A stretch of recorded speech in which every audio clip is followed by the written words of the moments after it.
Hey guys, this is Alex McCarthy. What's up, guys? I'm Collin Kirshner. And this is Matt Caligori. And this week on episode 5 of Hitting the Ropes Wrestling Podcast, we take a look at All Elite Wrestling's now sold-out show in Washington, D.C. at the Capital One Arena for their debut on TNT Network.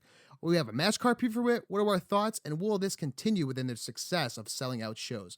We also recap last week where we did not have an episode of the Raw reunion and somewhat of a lackluster show. We also introduced 3 new segments to the show, and of course, our weekly reviews of Raw, SmackDown, and NXT. All that more coming up right now on Hitting the Ropes Wrestling Podcast, episode 5.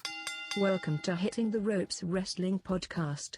Cheap computer text-to-speech intros sold separately.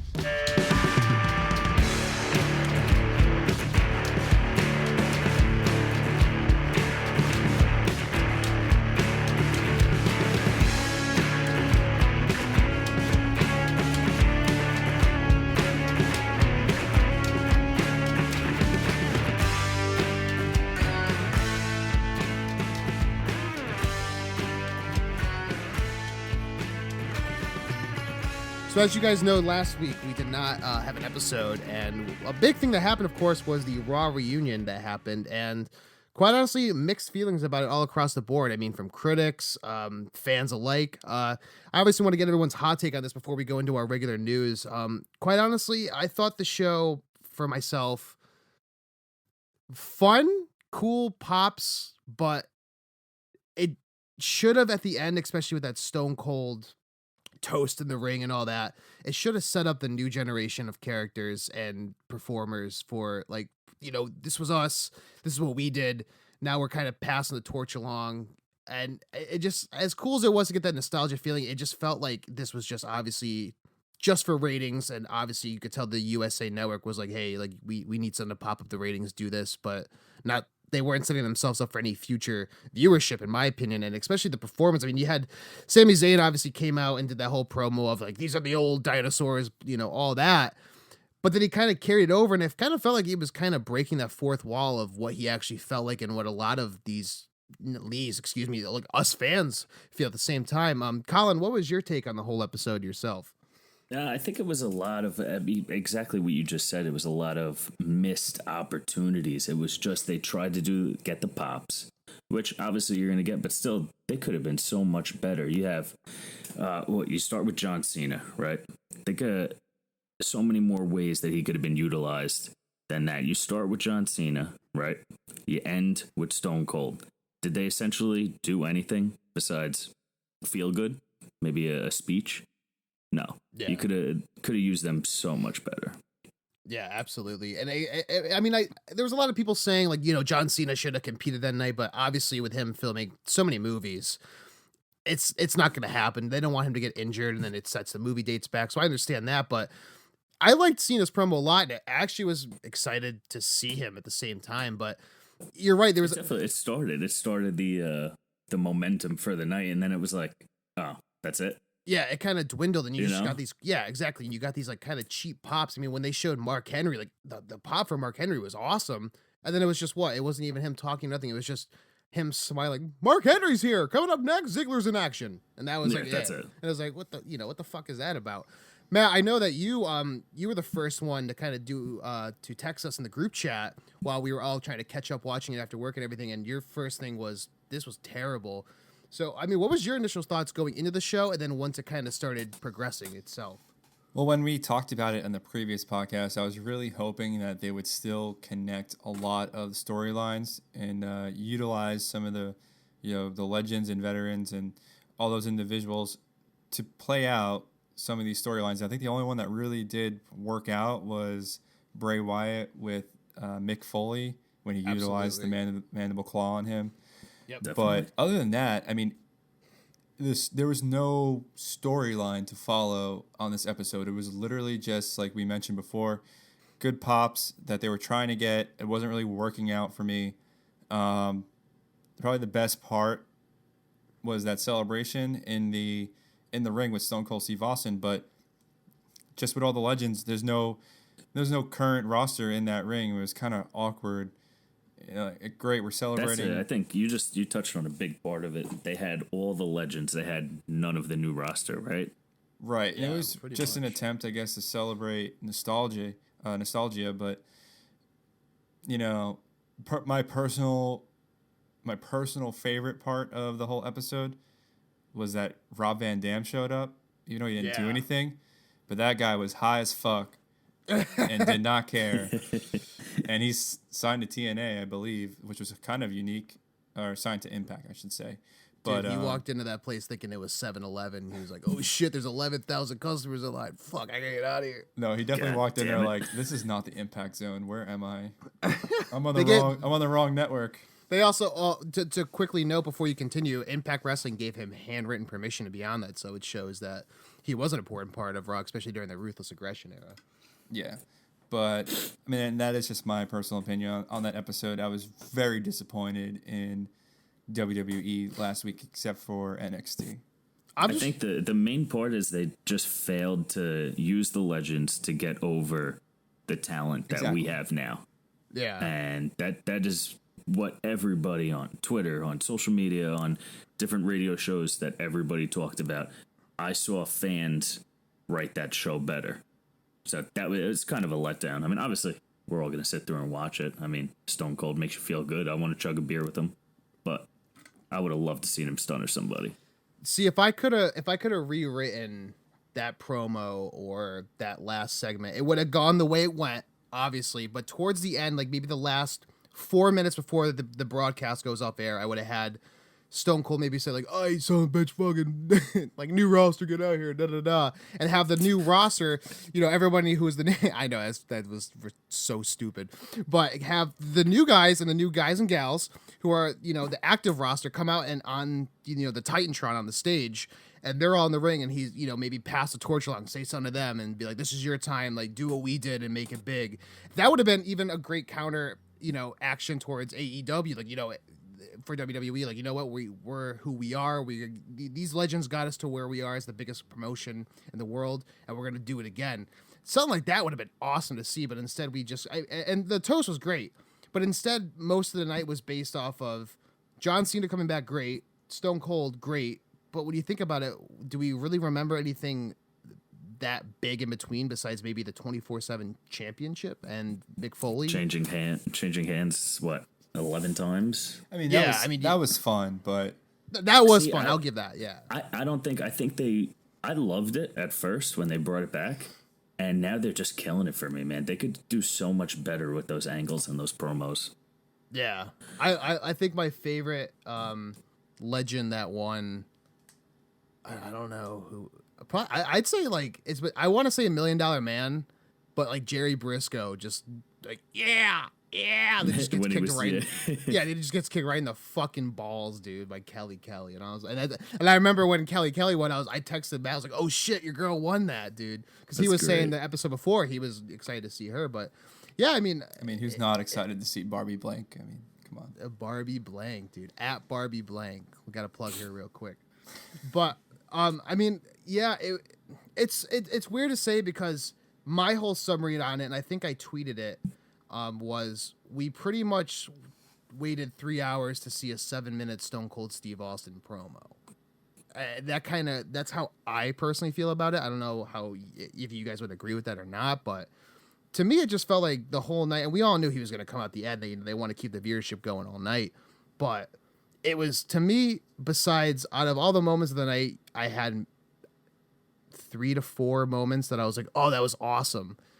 Other than that, out of the 20 plus spots or things going on, I can't remember a single thing that comes to mind that I was like, "That was awesome." Besides those 4. Yeah. Yeah, I mean, like we said, it was pretty much a big letdown, in my opinion, as a fan who grew up watching a lot of those legends, a lot of those veterans, seeing them utilized the way they were, and just the lack of creativity, the lack of storylines was very disappointing. I mean, it not only so much, I mean, that as well, but what, like I said, what could have kind of saved the whole thing is if they kind of passed the torch to the new guys and the new gals somehow. But instead, we just got a whole WWE relying on the past, and here we are, that's it, but nothing else. It's like, you got to pass that on. I mean, You have to use the legends, get the rub, on our current talent, and they just Yeah. completely failed. Besides the Fiend, they killed. They killed Yeah. it. That segment was awesome. They couldn't have done that any better. Absolutely.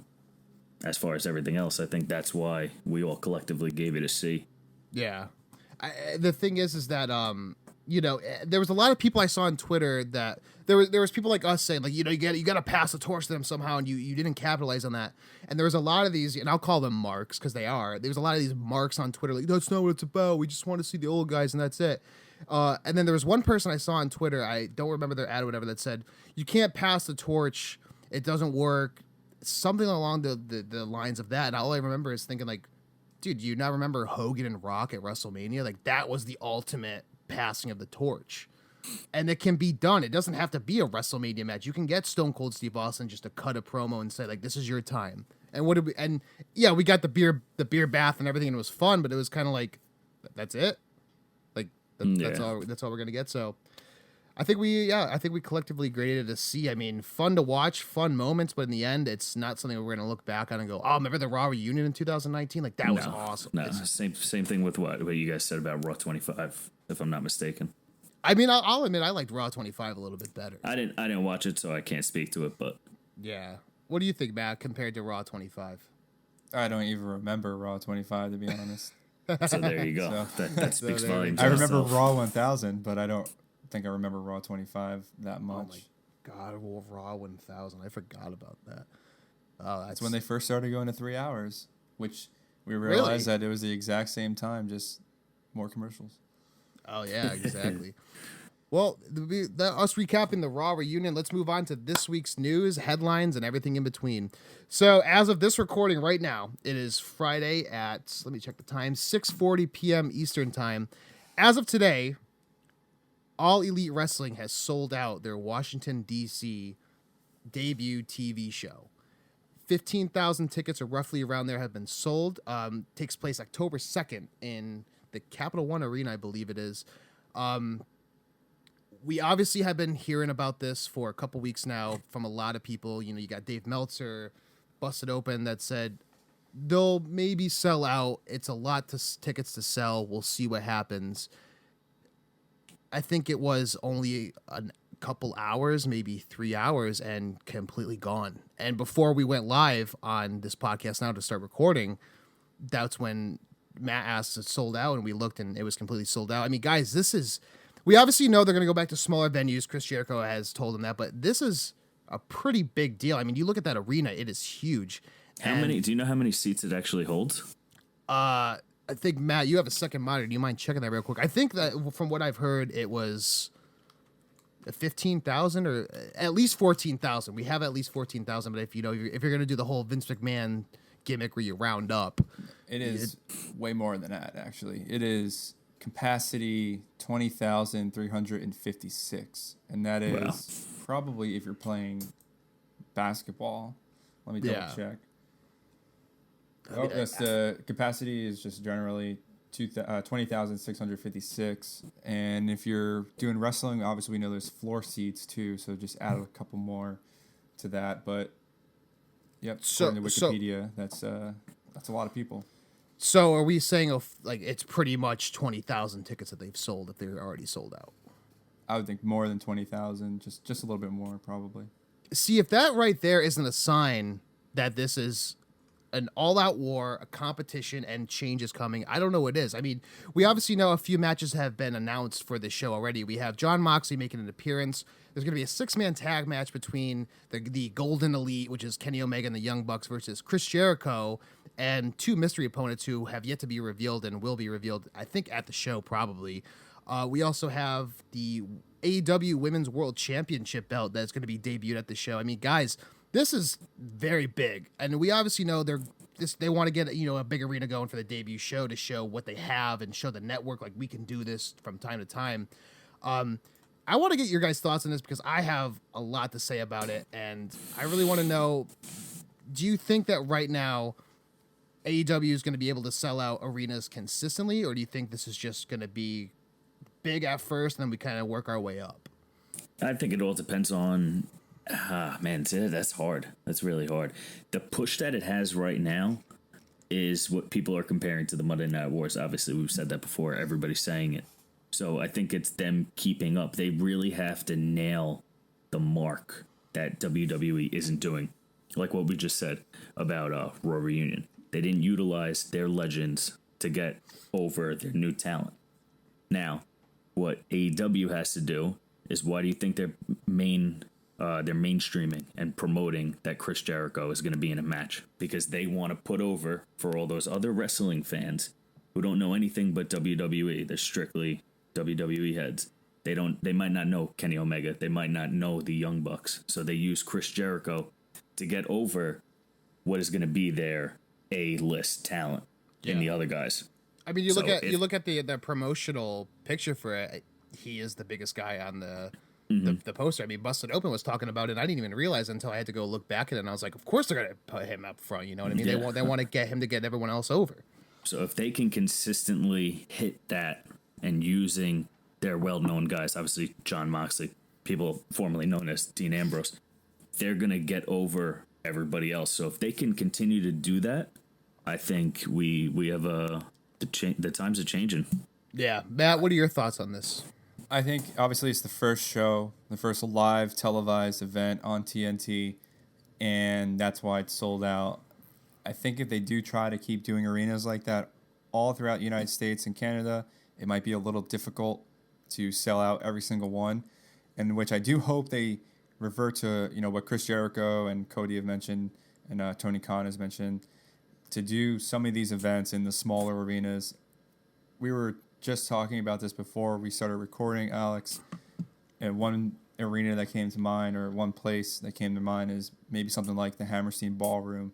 Oh, that'd be something fucking small, awesome, intimate.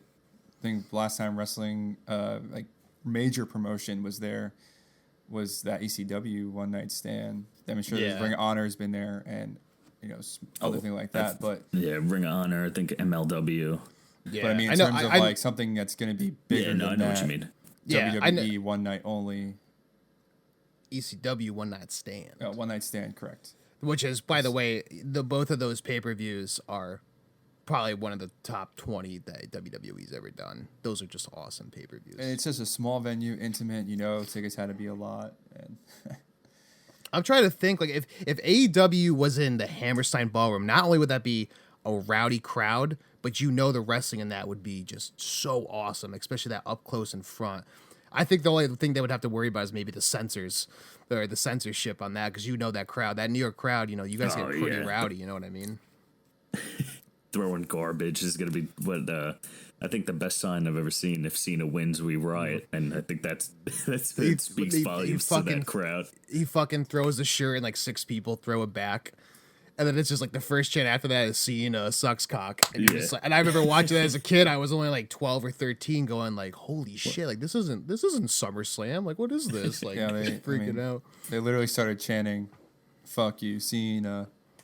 I remember Mom, what's that mean? My favorite one was Orton Swallows.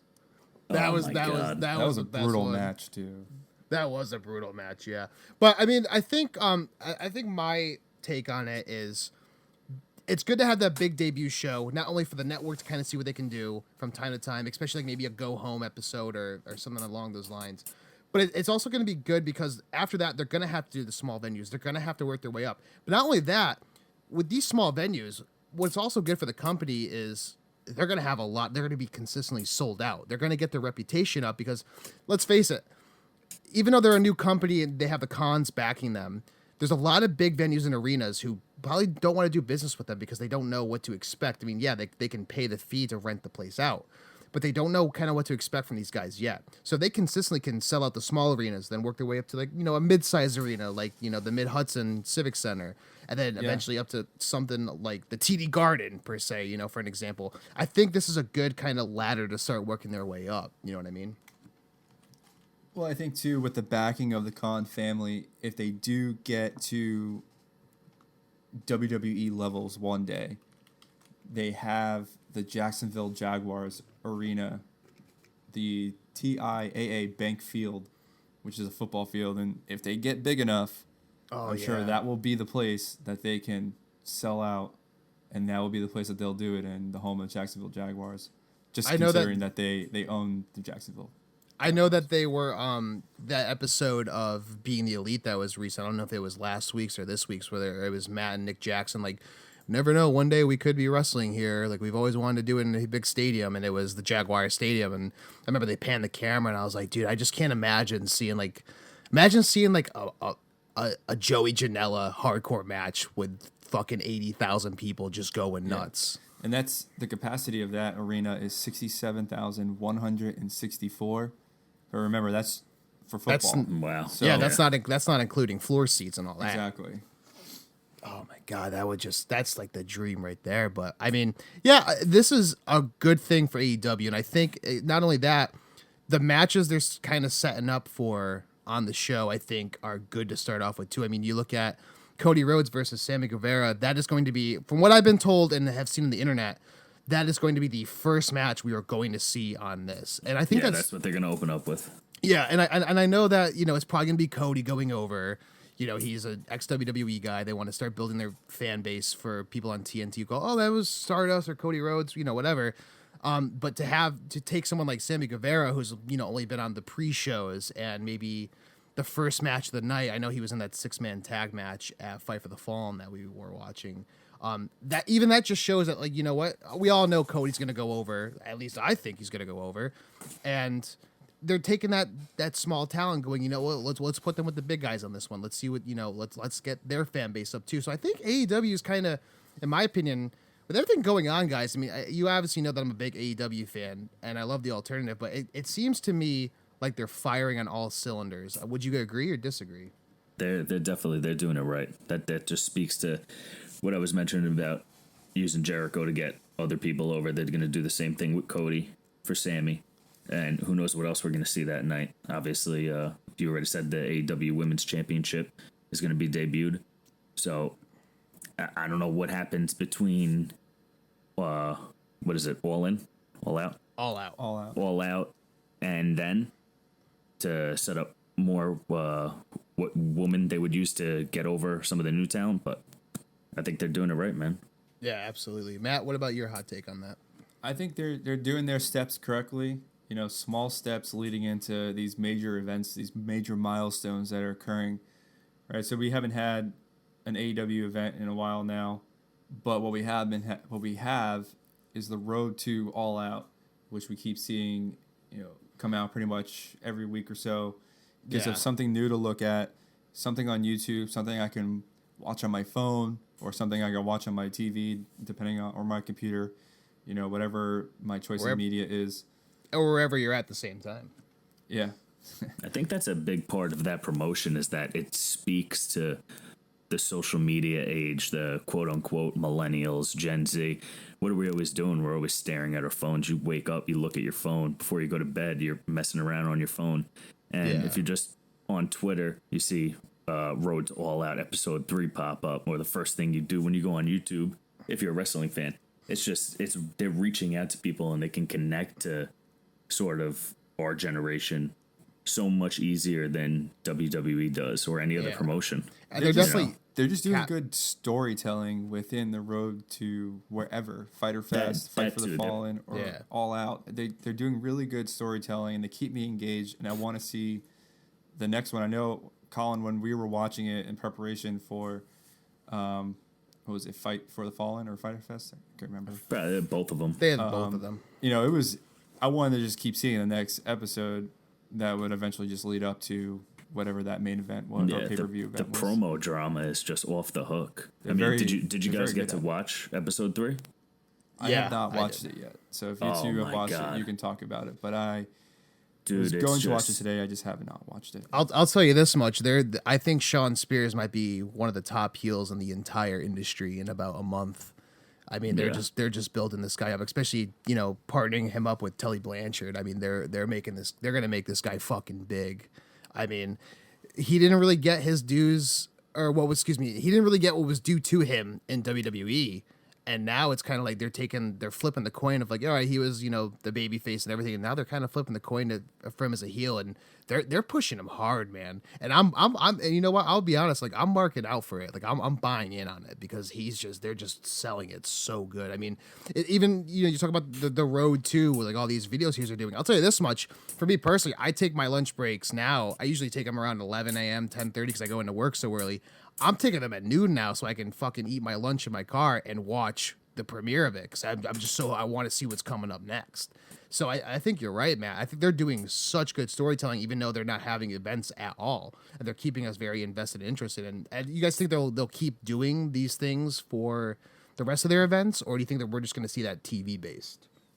I hope it's a combination of both. I hope they can do a healthy balance of maybe giving us something on the weekend, maybe Friday or Saturday, they put something out that they're recording for the week and edit that gets us pumped up for what's going to happen on Wednesday, and then continue with some of that stuff on Wednesday and use what has happened in some of those matches or some of those backstage things and just continue whatever storylines they're given to us.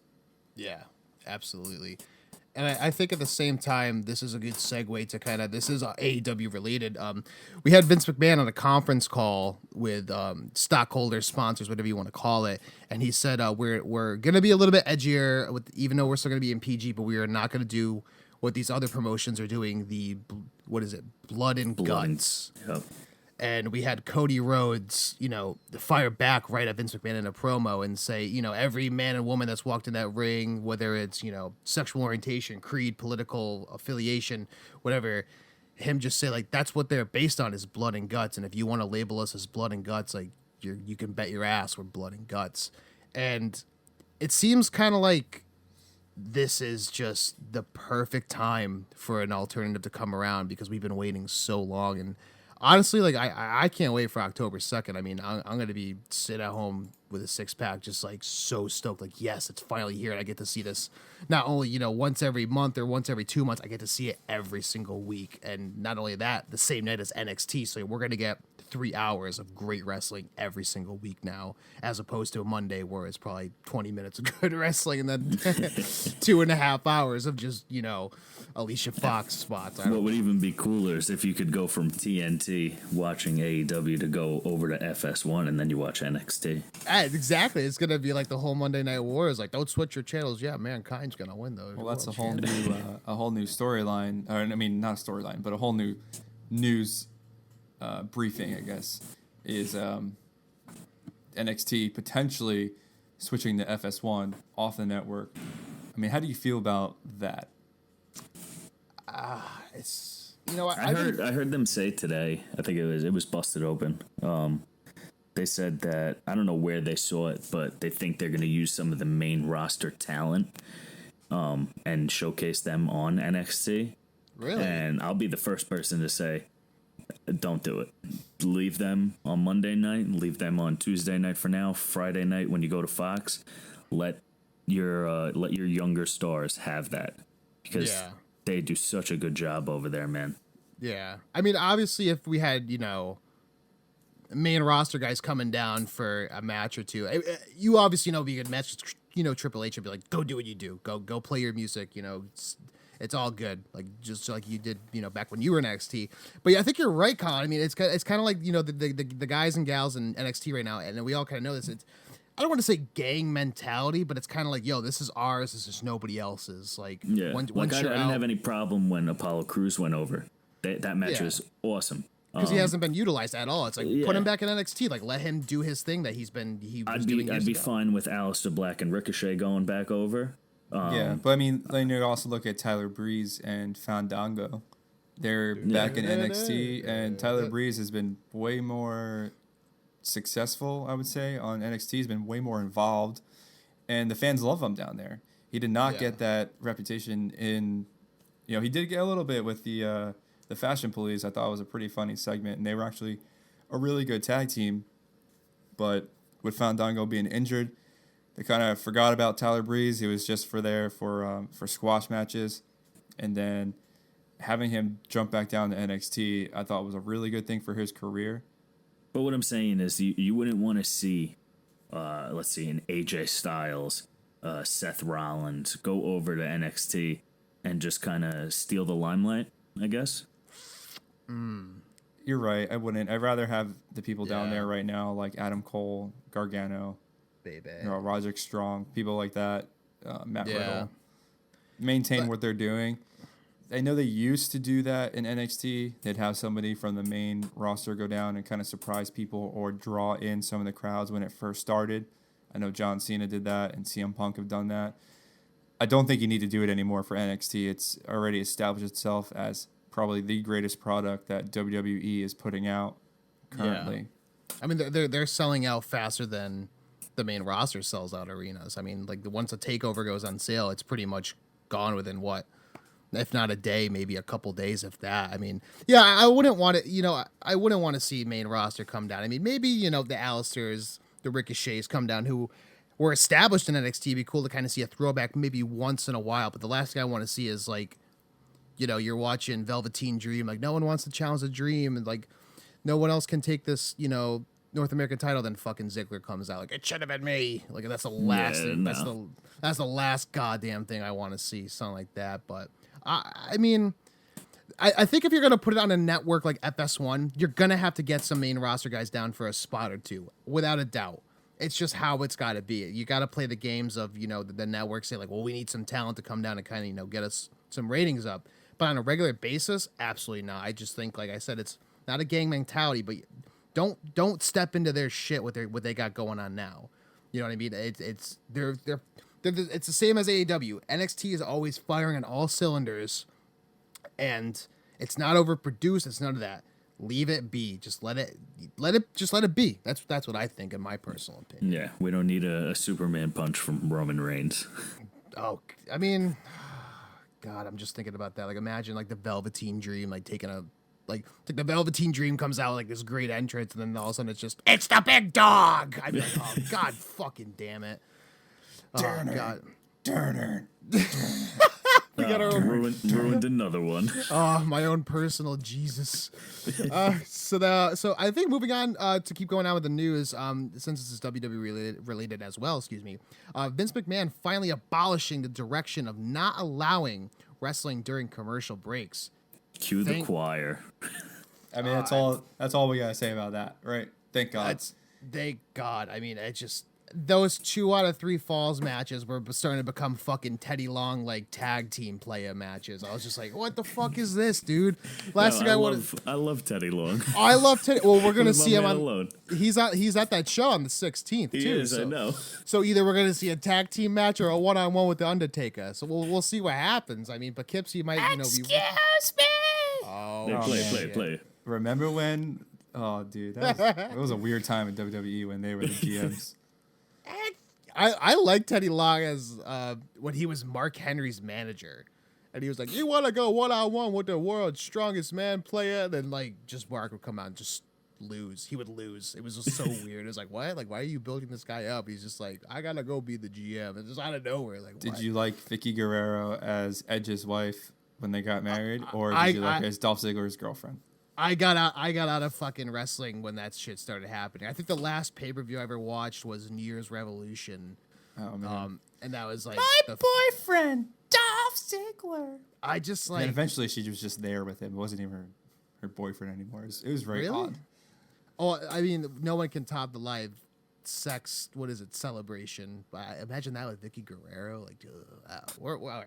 I'm going. I'm deep. I'm diving too far into this. Yeah, I just threw up. She's a nice woman. Continuing on with our WWE news and headlines, Goldberg reportedly coming back to maybe possibly have a match with Dolph Ziggler. We're looking at a 30-second squash match. And of course, we have the original bro, Matt Riddle, tweeting a picture of it saying, "Let me in, make it a triple threat." I mean, I'm annoyed to shit with Ziggler, but I think we can all speak at the same time and say it'd be kind of cool to have Goldberg come back and just kick his ass in 30 seconds and just walk out the building making a cool $500,000. I think it would be good just to see him regain everything that he'd lost at, what was it, Super Showdown? He's got to really... Yeah, I guess that terrible... Well, yeah, when he knocked himself out and like Yeah. couldn't even fucking do a somersault. It was I- atrocious. I disagree. I don't want Dolph Ziggler to lose in 30 seconds like he did with that 7-second loss or whatever it was to Kevin Owens.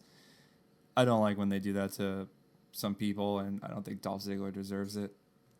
That's just Really? me. Don't get me wrong. I'd like to see Dolph actually win a match for once. Maybe I'm biased because I own one of his shirts, but for don't once. I mean, really, what he won, he beat Finn Balor because the Fiend interrupted. That was one of the first matches he's won in how many weeks? It should have been Fiend. I like Ziggler as a performer, as his moveset's great, his charisma's great. It's just that fucking his gimmick I can't stand. It's just like I think the Miz said it best when he was like, just do something, like shut up, like just like I just sounded like a 16-year-old girl right there, like shut up. But Yeah, well, he definitely did do something. I thought it was gonna set up a match for him against Shawn Michaels, which I would have loved to see, like a match, like because I knew the whole like you're a knockoff Shawn Michaels and everything like that. I would have loved to see that. I think that would have been great. But at the same time, I think Matt makes a point when it's like, you know, if Goldberg just comes back and squashes them, it would probably. I mean, Ziggler's stock is already down if we're being honest. He's not going to be in anybody's top 10 power rankings or anything along those lines, but I think that would just diminish him a lot more, and I don't think he could recover from that at the same time. Yeah, you're right. Yeah, we're like, all right, let's move on. Thinking about it like a. I think if Matt Riddle was in that triple threat match, that would just be like the weirdest match. You just got like it should have been me, Goldberg, like busting himself open for no reason, then you just got fucking Matt Riddle walking around with a CBD oil fucking cartridge, like bro. Bro. All right, so moving on. Matt, I know you put this in our news headline in our Google Docs sheets, and I was wondering if you could touch on it. There's a new Undertaker deal signed. While not exactly a lifetime contract, is so long that it's for all intents purposes. Give us a little background on that and why you put that in, and what's it all about? So I guess it goes back to StarCast 2. All right, we have StarCast 3 upcoming pretty soon.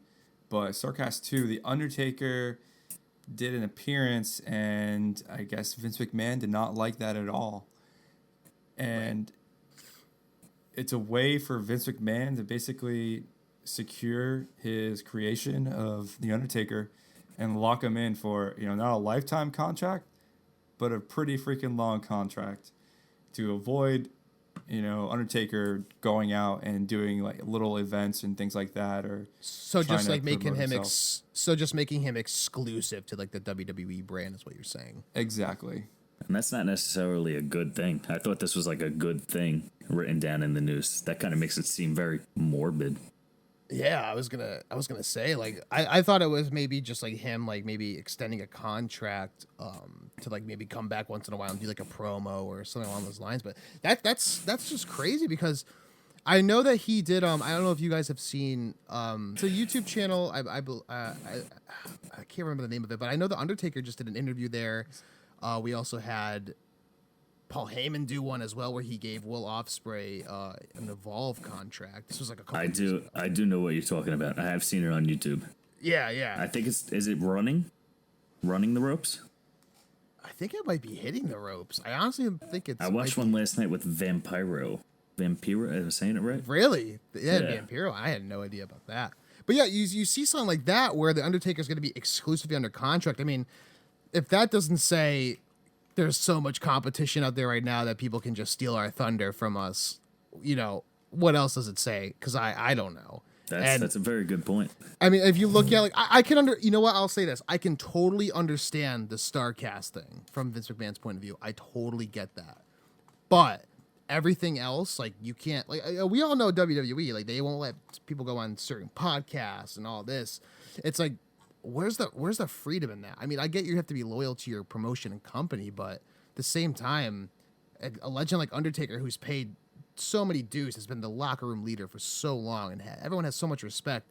You're not going to let him go to a signing and make some money and have fun with fans that maybe would see him out of his element. I just think that's total bullshit, in my opinion.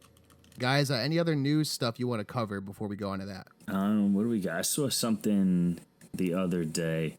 I don't know if you guys have both watched. I know me and Matt watched a couple episodes of Viceland's Dark Side of the Ring. Oh yes, oh I love that series. It's awesome. They got green lighted for a season 2. So I don't know. I didn't find anywhere what the next episodes are going to be, but They're definitely. Yeah, they're probably in production right now, if anything. I remember when I saw that on Viceland, because I know they've been doing a lot of stuff, especially with the independent wrestling scene for a couple of years now. And I was like, oh, this is pretty cool stuff. It's, fun to watch on, like, a Saturday night in for me or something like that.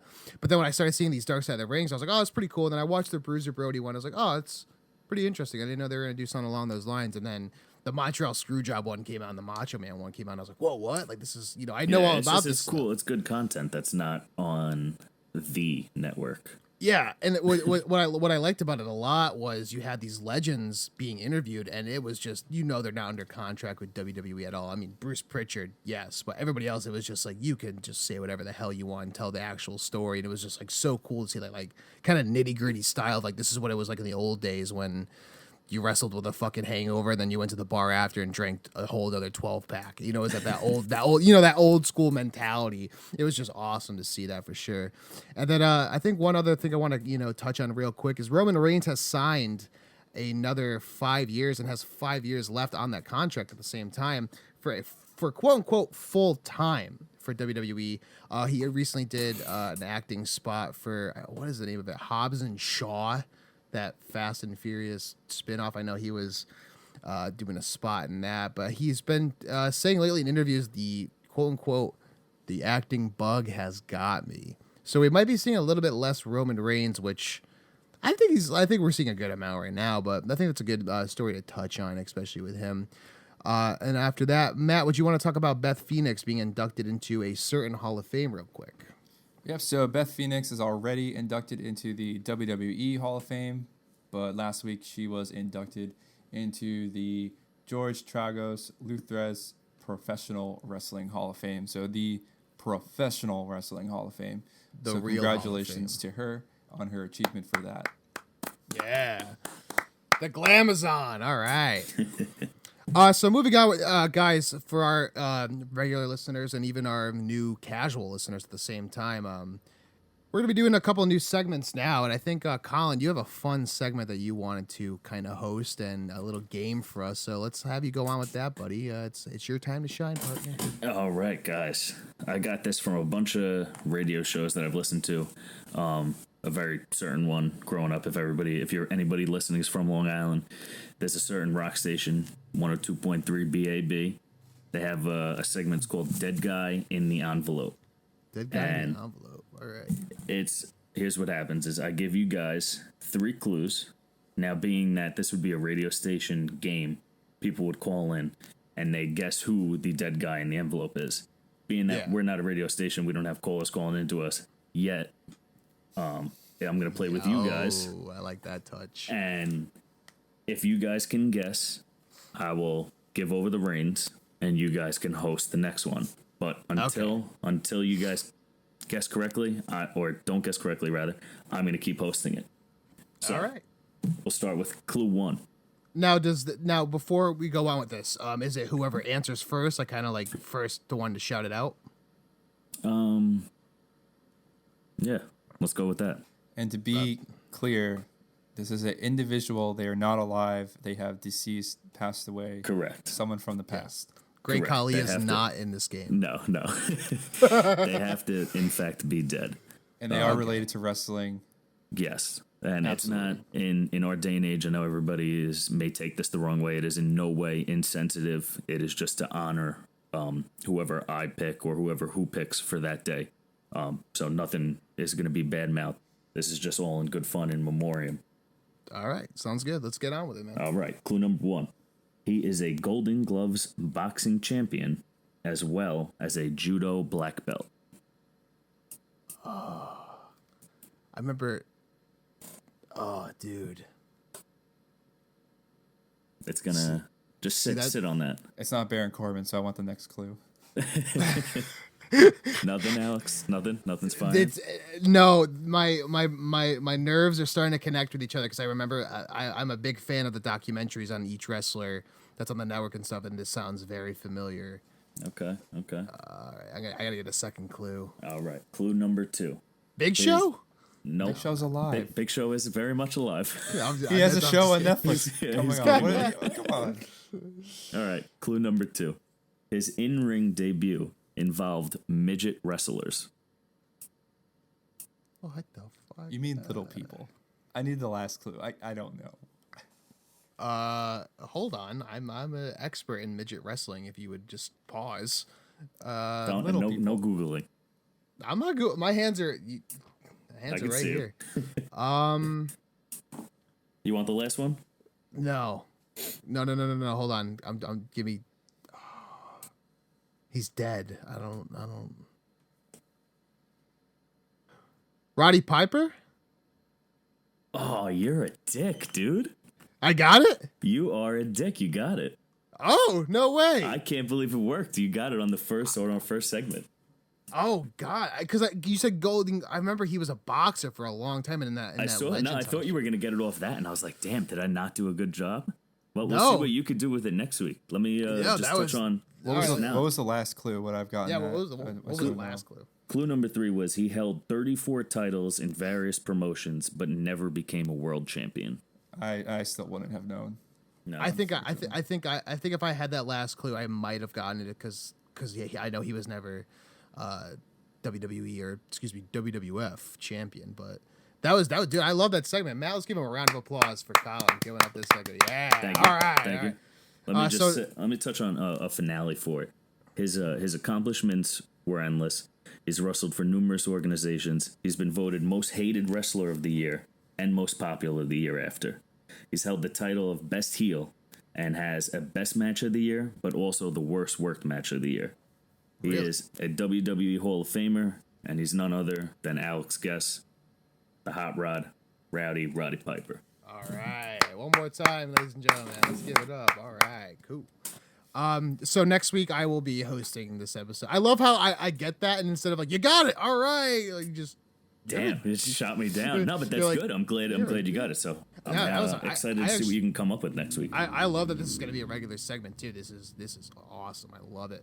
So next week, ladies and gentlemen, I will be hosting next week's edition of Dead Guy in the Envelope, and we'll see what we can come up with and see who's going to take it. Will it be Collin? Will it be Matt? Or will I just stump the Trump? Well, I don't know what you want to call it, but we'll see how that goes. Gentlemen, we also have, before we go on to our reviews, a new segment that Matt presented with me and Collin as well, of course, about a segment called Who Is. Now, what we kind of want to do with this is kind of spotlight whether it be an active wrestler, maybe an inactive wrestler, a legend, or whoever, and kind of give you a brief history of what they are.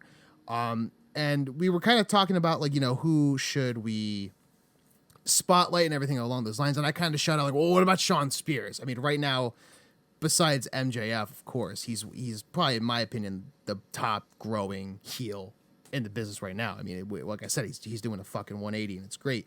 So this new segment is kind of going to be to kind of give you the rundown of it real quick. Is it just a brief history of articles and Wikipedia facts.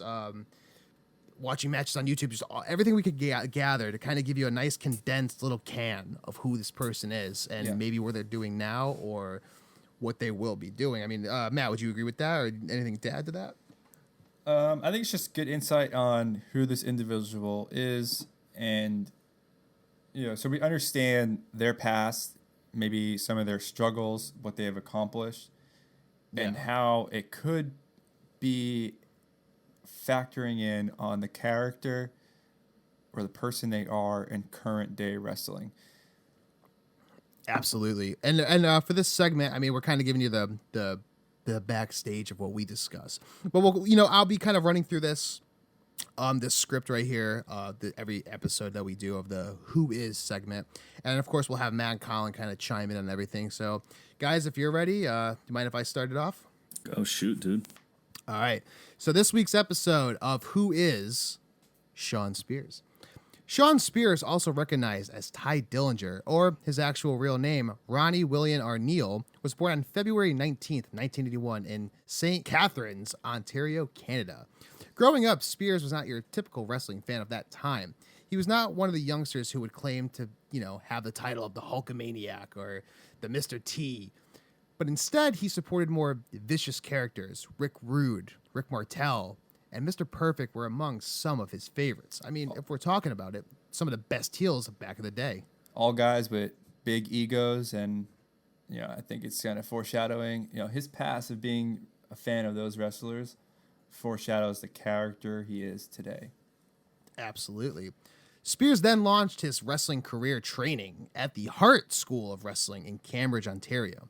Between 2002 and 2006, he worked with some of the top independent promotions in Ontario and, of course, the United States, right over the border. He was then called out for a tryout for WWE in early 2006, and soon after, he spent 3 years in their then developmental system. From 2006 to 2008, his time was consumed primarily with OVW, Ohio Valley Wrestling. During his tenure in OVW, Spears started out as a singles competitor, but eventually he would team with none other than Cody Runnels, or better known now as Cody Rhodes. The team would go on to win the Southern Tag Team Championship.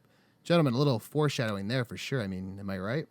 Yeah, I mean, with what's going on right now, with what happened with the chair shot and his whole idea of not appreciating Cody's perspective of him.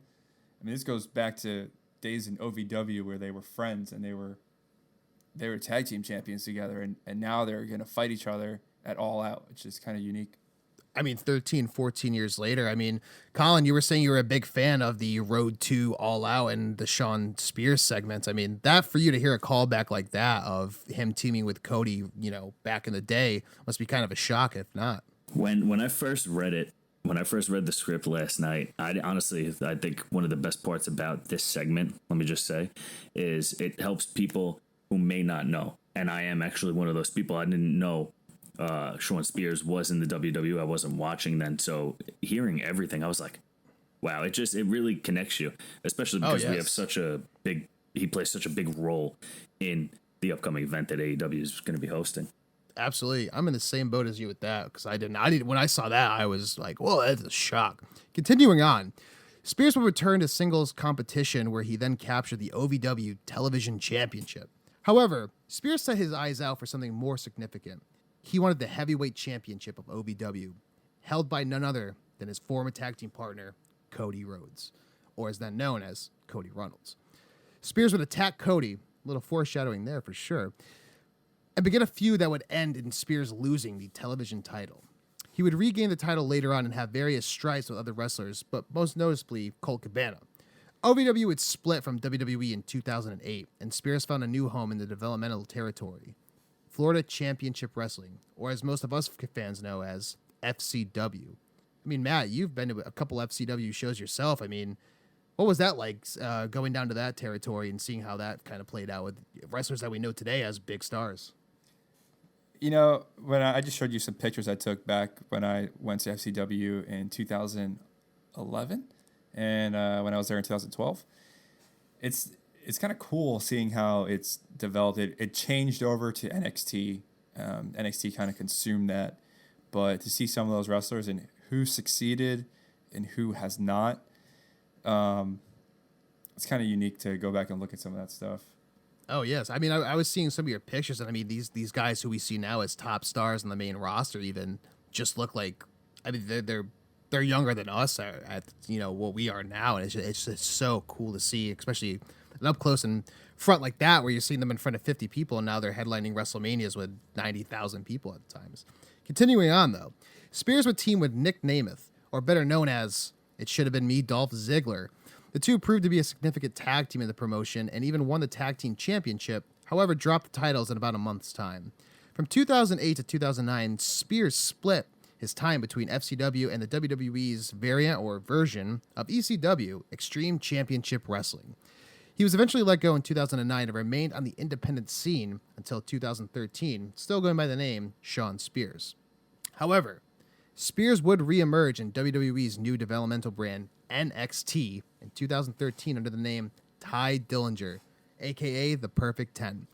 During his stint in NXT, he had variously competed in the tag team division alongside Jason Jordan, who eventually would go on to form the American Alpha with Chad Gable. The two unfortunately lost in their first round of the NXT Tag Team Championship Tournament against Enzo Amore and then known as Colin Cassidy or Big Cass. The tag team would end in 2015 with Jason Jordan walking out on Dillinger, and this led to Dillinger's most notable gimmick, the Perfect 10. I mean, you guys look at something like this where he comes back in NXT, and even just seeing him tag with Jason Jordan before American Alpha. I mean, how cool is that to see kind of something like that we can go back on the network and kind of look at and see, especially, I mean, it is developmental, but go back and see like how much things have changed just even within the past, 5 to 6 years. Yeah, it's also unique that he's done a lot of tag team wrestling. I'm not sure how much of his independent run from 2009 to 2013 was singles competition, but it seems like every time he gets into some promotion, whether it's WWE or something else, OVW, he's working as a tag team with somebody, and they either turn on them or he turned on them, which are just kind of unique. Yeah, absolutely. So around the time the Perfect 10 gimmick was formed, it was around 2016, and at that time, the NXT debuted the Dusty Rhodes Tag Team Classic. Dillinger was approached by none other than Bobby Roode, Mr. Glorious himself, who was looking for a partner for the tournament. And the two agreed on a partnership and to form a team themselves for the tournament. Dillinger would lose again in the first round of the tag team tournament due to Roode walking right out on him. He'd return to singles competition after losing to Roode at NXT TakeOver Toronto 1. We all know NXT Toronto TakeOver 2 happening next weekend. Dillinger had various other disputes with other wrestlers in NXT, but made his last appearance on the April 5th tapings, closing out the event by winning a steel cage match against Eric Young, then part of the stable Sanity. On January 29, 2017, the Perfect 10 was a surprise competitor at the Royal Rumble, with the crowd anticipating his entry at, of course, number 10. He would emerge on SmackDown Live in April of that year and started his first feud with Aiden English. Dillinger ultimately overcame English at Backlash to end the conflict that they had been having. At Battleground, Dillinger briefly reignited his feud with English, with Dillinger facing him in a losing effort. Additionally, he took on AJ Styles multiple times for the United States Championship in a continuous losing effort. Most of Dillinger's remaining time on SmackDown Live resulted in him succumbing to his opponents, and he faced a couple of injuries at the same time, ultimately leaving him out of action for several months.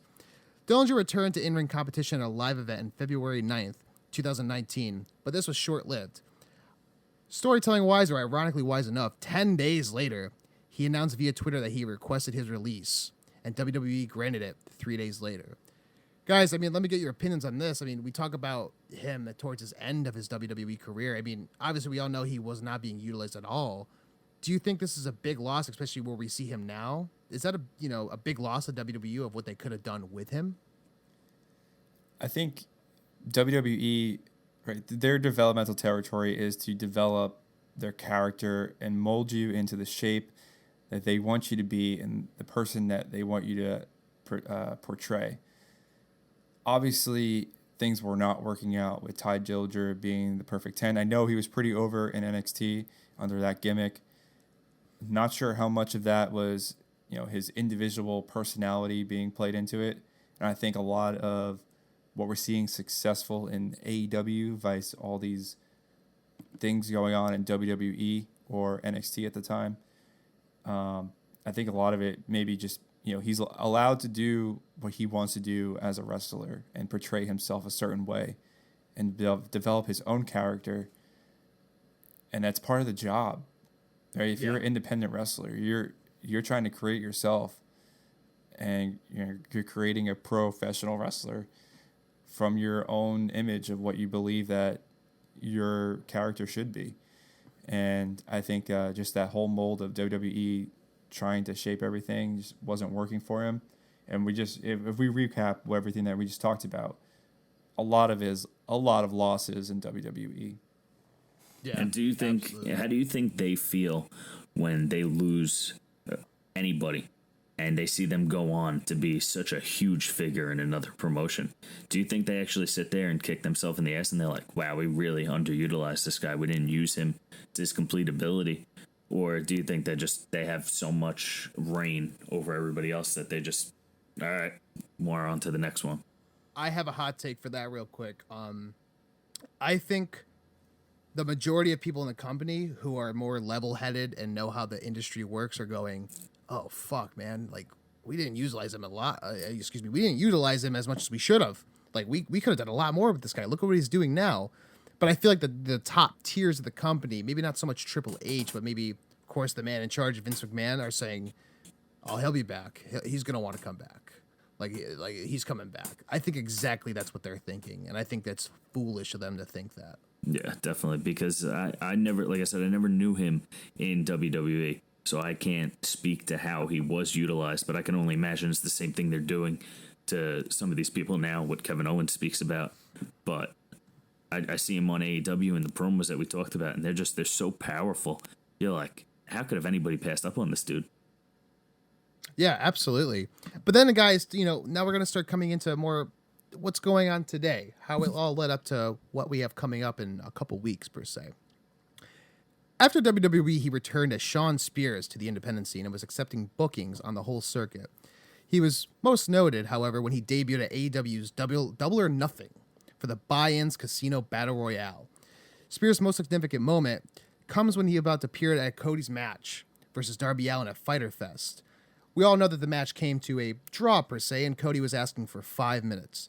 This time it was not, however, with Spears coming out to rekindle any friendship from earlier years, but more to reignite a flame that had been sitting inside of him due to Cody's great hand comment.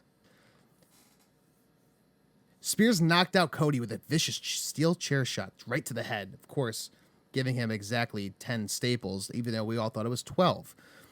We all then see the Fight for the Fallen comes out. Sammy Guevara, MJF team with Shawn Spears, of course, MJF being, Cody's best friend, not liking this too much. However, we then see the match go on, and then we go into the road to All Out. They defeated Darby Allin, Jimmy Havoc, and Joey Janela within that 6-man tag match, however. But now with AEW's end of summer pay-per-view All Out just weeks away, it seems Spears now has the biggest fight of his life when he goes against his former friend Cody, and what seems like Cody's trying to get redemption for that chair shot. We all know, of course, that Shawn Spears has a great mentor behind him, the great legend, Tully Blanchard. Who knows what will happen? But for the one thing, I'll say this. We could be seeing Cody on his back with a good hand remark in his head, and also on his back with 2 hands in front of him, counting to the number 10 itself. I mean, guys, this is going to be a great, great match. I can already tell you right now it's going to be a great match. Mark my words. I'll eat them if I'm wrong. I think this is one of the things where we do a segment like this and we look back on it, and not only the friendship they've had, but the past rivalries. This has been poetry in motion for years now, and it's kind of one of the things where it kind of forked off into its own kind of road, and then eventually you come to today, and the lanes are starting to merge again. And you look at this with a lot of guys in the independent scene or developmental territories that have happened. Do you think this is maybe going to be? We all know this is going to be one of the top matches on the show, but do you think this has the potential to maybe steal the show itself? I think this has the potential to be one of those matches that you hear about from maybe 40, 50 years ago. That match could go 60 minutes, and I think they would kill it. There would be nothing wrong with that. That would end that chapter. That would end that story on such a great note. Absolutely. I think you're totally right. I mean, if they the storyline itself is already playing out very well. Now it's time for them to kind of do the performance aspect. I mean, Matt, what are your pins on it? Are you looking forward to the match, or do you think, like I said, it could possibly be one of the matches to steal the show? I'm definitely looking forward to the match. Reading his history and understanding the wrestler himself and his past and how everything kind of affects what is led up to now, it has me very intrigued in who is going to overcome in this battle. I don't know if it will technically steal the show for me. We still have Hangman Page versus Chris Jericho, which I'm very eager to watch, and Kenny Omega and Jon Moxley. And I'm looking forward to those ones, but I think that this one definitely does have the potential to tell a great story in the ring. I sometimes I don't agree with that terminology of what people use as telling a story in the ring, but I hope that they can contribute to that idea and put on a great show, just like the way that Dusty and Dustin and Cody put on a great storytelling inside that ring. And I hope that this continues with that, especially with these promos from the road to All Out. Yeah, absolutely, and I totally agree. And well, ladies and gentlemen, that is then this week's who is. Matt, we have a new segment we're also going to be doing called Over the Top Rope Rankings. I would love for you to kind of go through this with us and kind of host this segment if you don't mind. Take it away whenever you're ready. All right, so our Over the Top Rope Rankings is a collective agreement amongst the three of us on who we believe the top 10 individuals throughout professional wrestling. So that includes WWE, AEW, Ring of Honor, whatever is making a huge impact on today's wrestling world. These people have earned a right on our top rankings. Number 1, actually, I will start from number 10. We'll go down. Yep. Number 10, Maria Kanellis. Believe that we contribute that to her impact on what she did on Raw last week, or this week, I should say. Her character is brutal. I just feel so bad for Mike Kanellis. Like, it's all a gimmick, but at the same time, I'm like, man, he must go home feeling like a fucking pile of shit after like they just bury him. He really has to eat that. Like when she was like, what did she say? She was like, if you don't get down, I'll kick you in the vagina. I was like, what the fuck? Like, oh my god! Really I was like, leaning towards a more PG-13 era. Which I know we love got Kofi with the middle finger and pregnant women saying the V word. I mean, the attitude there is back. It's just wild. And you know what? As much as I hate when her character comes on, but at the same time, she has to be in this power rankings for that, because if a heel gets on and you're like, oh fuck, they're back on, I can't fucking stand them. They're doing their job right. They're doing exactly what they're paid to do and what their character is supposed to do, and that's get heat from not only, you know, the other characters involved in the ring or whatever, but you got to get heat from the fans, and that's exactly what I got from her. Yeah, so good point about the heels and what their job is. I think that leads to our number 9 slot. The reigning, defending, Universal Heavyweight Champion, Brock Lesnar. Oh, dude, I love it. All right. Anyway. Broccoli Lenore. Brock Lesnar, number 9, based off what he did at Monday Night Raw to Seth Rollins. He got a lot of heat from the crowd. He fucked up Seth Rollins, and I think he earned a right to be on that top rankings. It was an all-out assault. Yes, it was very vicious. And I wanted to be one of the first people to say to everybody who added me on Twitter when he took the belt back, when he cashed in, that's why I like him. Everybody, he doesn't show up. He doesn't wrestle. I don't care. He does shit like that, and that was awesome. I'll sign up for that every time. Oh, man. I remember when I was watching him beat down Seth, like they sold it great, because even I was like, God damn, dude. And then when they were putting him in the ambulance, I was like, okay, like, you know, he's gonna go away, and then they're gonna cut to the next segment, and all of a sudden I heard, "Don't move," and I'm like, what? Who the hell's telling them that? And all of a sudden he's just in front of like the fucking. They could have made a meme out of him just standing in front of that ambulance, like when you throw up at 2 a.m. and you're telling your mom in her room. Like, it was just like, whoa, he was just there like a powerhouse and just took him out and just demolished him. And I completely agree. He definitely deserves to be on this top 10 for this week. Yeah, absolutely. Number 8 will be The Fiend, Bray Wyatt. Oh, yes. Again, messing around with, last week he was messing around with Mick Foley. This week he's messing with his opponent at SummerSlam, Finn Balor. And it was just a good, he's still on the top, even though he may do only slight appearances or just a weird Firefly Funhouse thing. It's enough to keep him up there and have him on top. That's all he really needs right now, right? Yeah, it's something short and sweet just to build it up to it. You know, we already have seen him in person. I mean, just something, you know, like I said, short and sweet with Balor. Like, let me in, I'll see you at SummerSlam. He just wants you to let him in. Let me in. Yeah. I gotta pee. Number 7. Let me in, dog. Number 7, Maya Yim. Now, the reason why I think we put her on here is, you know, she didn't have a match on NXT this week. She did have a promo with Shayna Baszler, which is overall of what she's done and how over she is with the crowd and what a great performer she is in the ring. Definitely believe she earns a spot on this. She's definitely come a long way. I mean, I remember seeing her in a match here and there in NXT, the past several months, and I'm like, oh, that's cool. Like, she's a good performer. Then seeing her at Takeover when they did the pre-show tapings against Bianca Belair, I was like, wow, like she can actually hold her own. Awesome. And it just seems like her fan base is like, it's been a steady incline. And now she's kind of like, I don't want to say getting to the peak or anything along those lines, but she's definitely like, towards the good summit of the mountain. And I think definitely from, even her character work, she's been improving at the same time. So, number 7 for this definitely deserves to be in the top 10. Yep. So, all right, moving along, we have another NXT wrestler, and that would be Pete Dunne.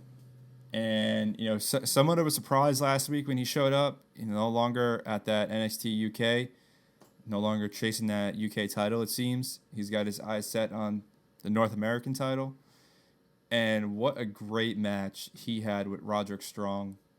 I mean, that one was a takeover level match in my opinion, and to have that on NXT television on Wednesday night was pretty great. And where did he come from? He came from NXT UK? Is that what they were saying? Yes. Well, he's been in NXT, but he is a NXT UK person. He absolutely killed it. Because I'd never seen him before, and that was just, I was like, God damn, this dude's got it all.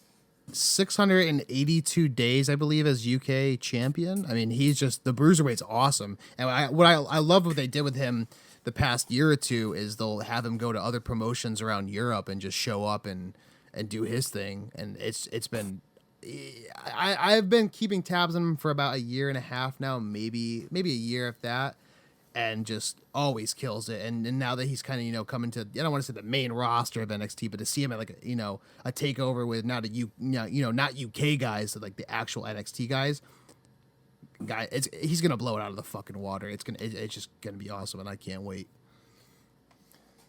Number 5 is Ricochet. Pew! Continuing to do what he does best. He probably needs a little bit of improvement on his promo cutting, but overall, this guy's killing it in the ring. Fans love him, and he won that gauntlet match, the 5-man, or was it a gauntlet match? It was a 5-man. Yeah, it was a gauntlet match. Yeah, 5-man gauntlet match to earn another shot at the United States Championship, where he'll face AJ Styles once again. We'll see if third time's a charm and if he could re-obtain that title. It's funny because as much as I loved him in NXT and also the independent scene, somewhat, I kind of didn't really know him that well until NXT.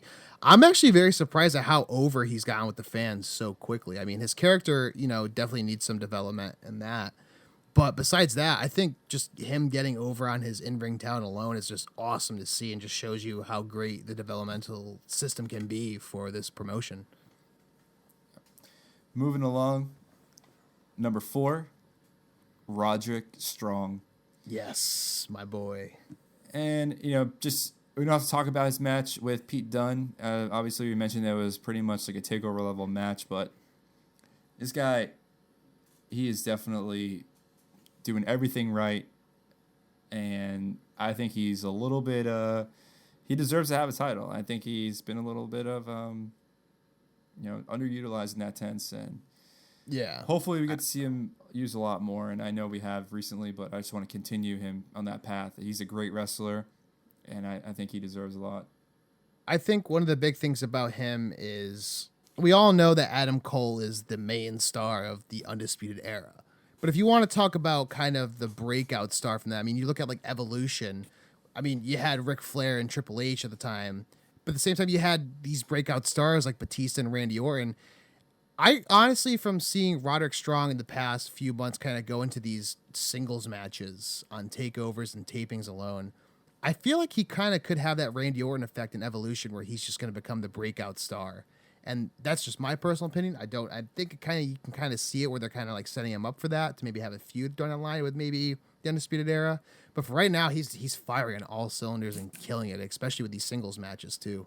I think that's a great comparison. When you look at what you just said with Batista and Orton, to see that in him, that would be great. I love that. Absolutely. And like I said, like as great as he was in all the tag matches, I think we can all say, collectively, he's been fucking holding his own on these singles matches. I mean, he's absolutely been killing it with just his guidance alone and with his coaches. So I'm all for him being number 4. Absolutely. Which leads us to number 3. Number 3 is Shawn Spears. Don't have to say much about him, as we just covered a whole segment revolving around him. And I think talking about what happened in the last road to All Out and that last close up of the segment, I think we have an understanding of why he was chosen to be number 3. Yeah, absolutely. I mean, firing on all cylinders, as I guess that's going to be my new saying now. Firing on all cylinders. He's got Tully Blanchard behind him, and everything's just going right for the guy, and his stock in the rankings amongst a lot of, podcasts or whatever keeps just shooting right up to the top. So he's climbing the ranks for sure. Number 2, AJ Styles. And I just think I think we agree that so I threw on there too, and the OC. California. Yeah.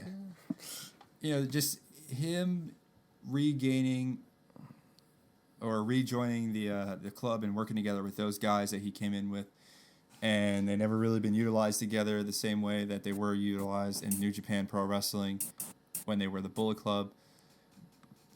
I think that AJ Styles' character right now is just being very successful, and it's entertaining. Yeah. And I hope it continues, and I think that's why it's why he's number 2. Hey, honestly, they underutilize him. I think he should be winning a hell of a lot more.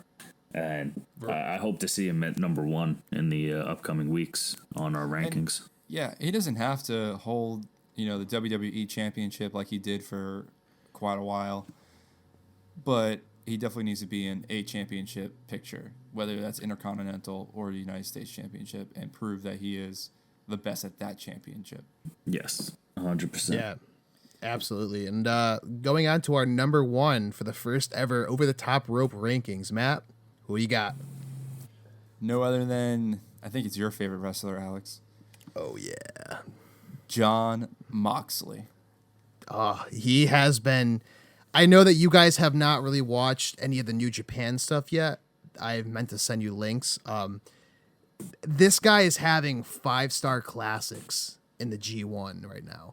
I mean, when he came in and he had his first kind of official match in New Japan, if you want to call it that, with Juice Robinson, I was fucking floored at how great he was. I was like, holy shit, this is what we've been missing, the real, I don't want to say Dean Ambrose, but that's what we were missing in WWE. Guy is killing it in New Japan. The match with Ishii that he had last week, instant 5-star rating from Dave Meltzer. I mean, absolutely killing it.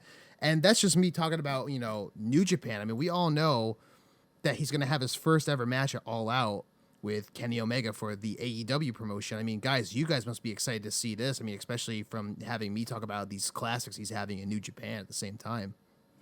And I see people online going crazy. Every promotion, every match, everything he's doing is just top notch. He's the new wave, so to speak. So I hope maybe next week that we can get him on a Who Is, learn more about his background, and really have they underutilized that Dean Ambrose character. I think you might have just planted a seed for us on that one. Matt, your thoughts?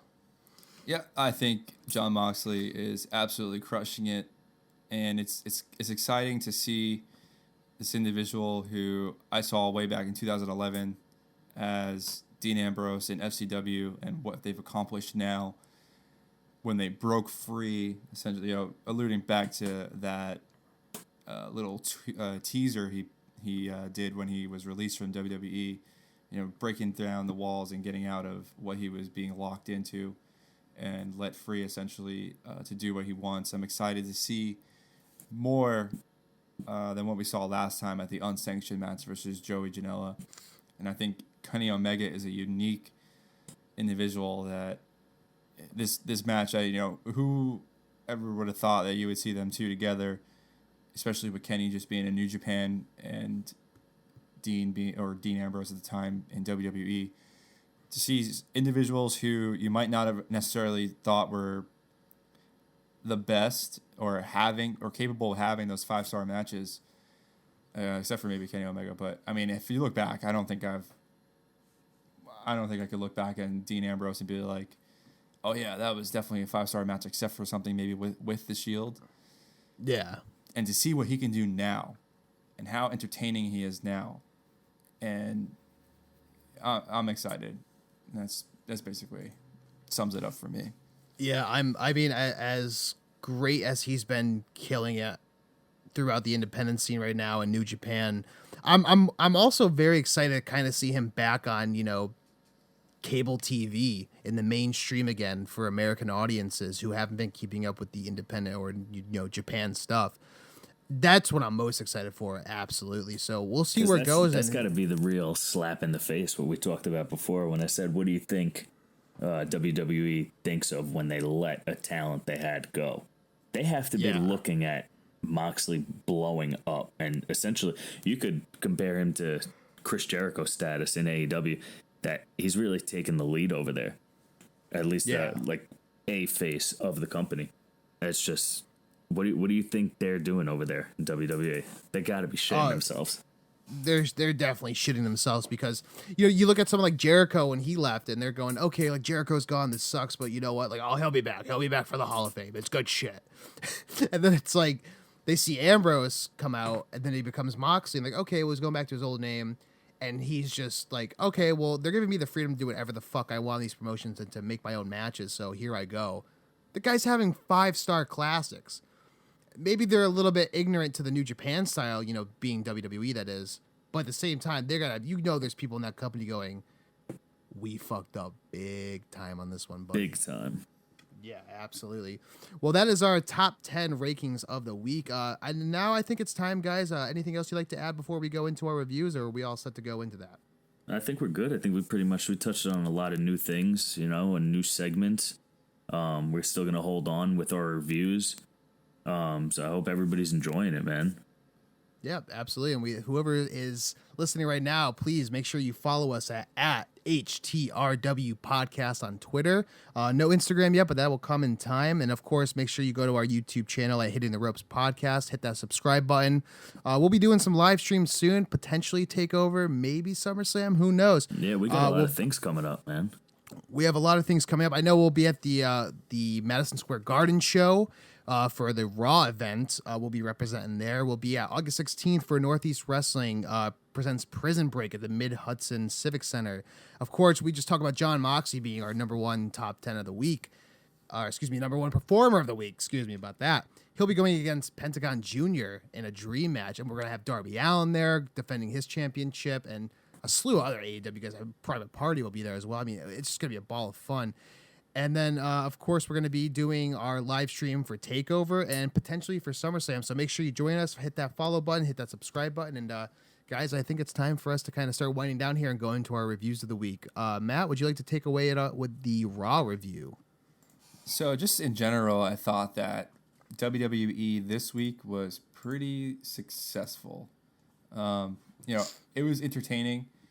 And I thought that they did a really good job delivering this week compared to how much we talked shit about them with the Raw reunion and SmackDown the week before. Yeah, exactly. How much shit we talk. I'm just being real, man. Our mouths is what it is. Our mouths are like diarrhea when it comes to fucking WWE. We just run shit out. That's all we do. No, but I really do think that this was a good episode. Some of the key highlights, I enjoyed it a lot. Yeah. Mixed tag match with the 24/7 championship was kind of really. I think what that was designed for was getting people engaged and keeping them right off the bat. Like, what is going to happen? Who's going to be the champion? And then obviously that would lead eventually to that Maria Kanellis segment with her celebrating as the first ever pregnant woman champion in wrestling. Which did you see what Drake Maverick put on Twitter? I think it was yesterday. Oh, I did. I should pull it up and probably read that. But yeah, pull it up and then pull up Renee's comment after it, dude. It was fucking hysterical. Is this like kind of like keeping kayfabe at the same time, like how he's been doing all over social media? 100,000%. See, I gave it the highest ranking out of all of us. I gave it an 87. I thought maybe the match per se itself wasn't the the best, but it was still a good match. But it just set up the whole rest of the night with these spots and these great promos and moments. So I was like, dude, I gotta put it up there, because anytime you get Drake Maverick and this 24/7 title, it's good. Like we say it every goddamn week. It just strikes gold right away. So he tweeted that I have no shame, no remorse, no fear. I will pin a pregnant woman to become 24/7 champion again. Get the fuck Yes, out of here. I have tweeted that. Dude, great. Are you fucking kidding me? Do you have do you have Renee's queued up? I'm looking to see if I can find it. I know it says you'll jump on top of like a pregnant woman, but you won't jump on top of your wife. But not on me. Yeah. Oh, dude, that just makes me want to. I think the best part about those two tweets is, did you guys see Tommy Dreamers? He said, fuck that, I'll pile drive the pregnant bitch. Or something along the lines of that, and it was just fucking hysterical. Like that just shows, I guess that's why you could say you graded an 87, because it just sets up for so much more. It's not just that match. Yeah. It's that whole storyline, and it's going throughout everywhere. It's great. Well, I know we're reviewing WWE right now, but speaking of controversial and funny tweets, should I share the MJF thing that I shared with you guys prior to this going on? Not yet. So there's still more Drake Maverick stuff. Let's cover. All right. What else? 1 hour ago he tweeted, "Update. I have done the math. Since 24/7 champ is currently 3 months pregnant, she'll be on maternity leave in 5 months. Inform wife. The worst possible scenario will be we consummate in January 2020, which is fine with me. Wife, not so much. Still yet to consummate my marriage." Oh my God. Jesus Christ. He's so constipated. He's constipated. It's so great. I hope this goes on for at least 2 more months. Just give it 2 more months. I mean, it's probably going to get old after that, but just give it 2 more. I'm just loving it so much. And, all right, so that was probably the biggest highlight from Raw. That was like really, really good segment. Yeah, because we already really touched on what was it, Brock? The Brock Lesnar assault. thing. Yeah. Yeah, that was another key thing. Ricochet winning his match. What about the win OC title. taking the tag team championship?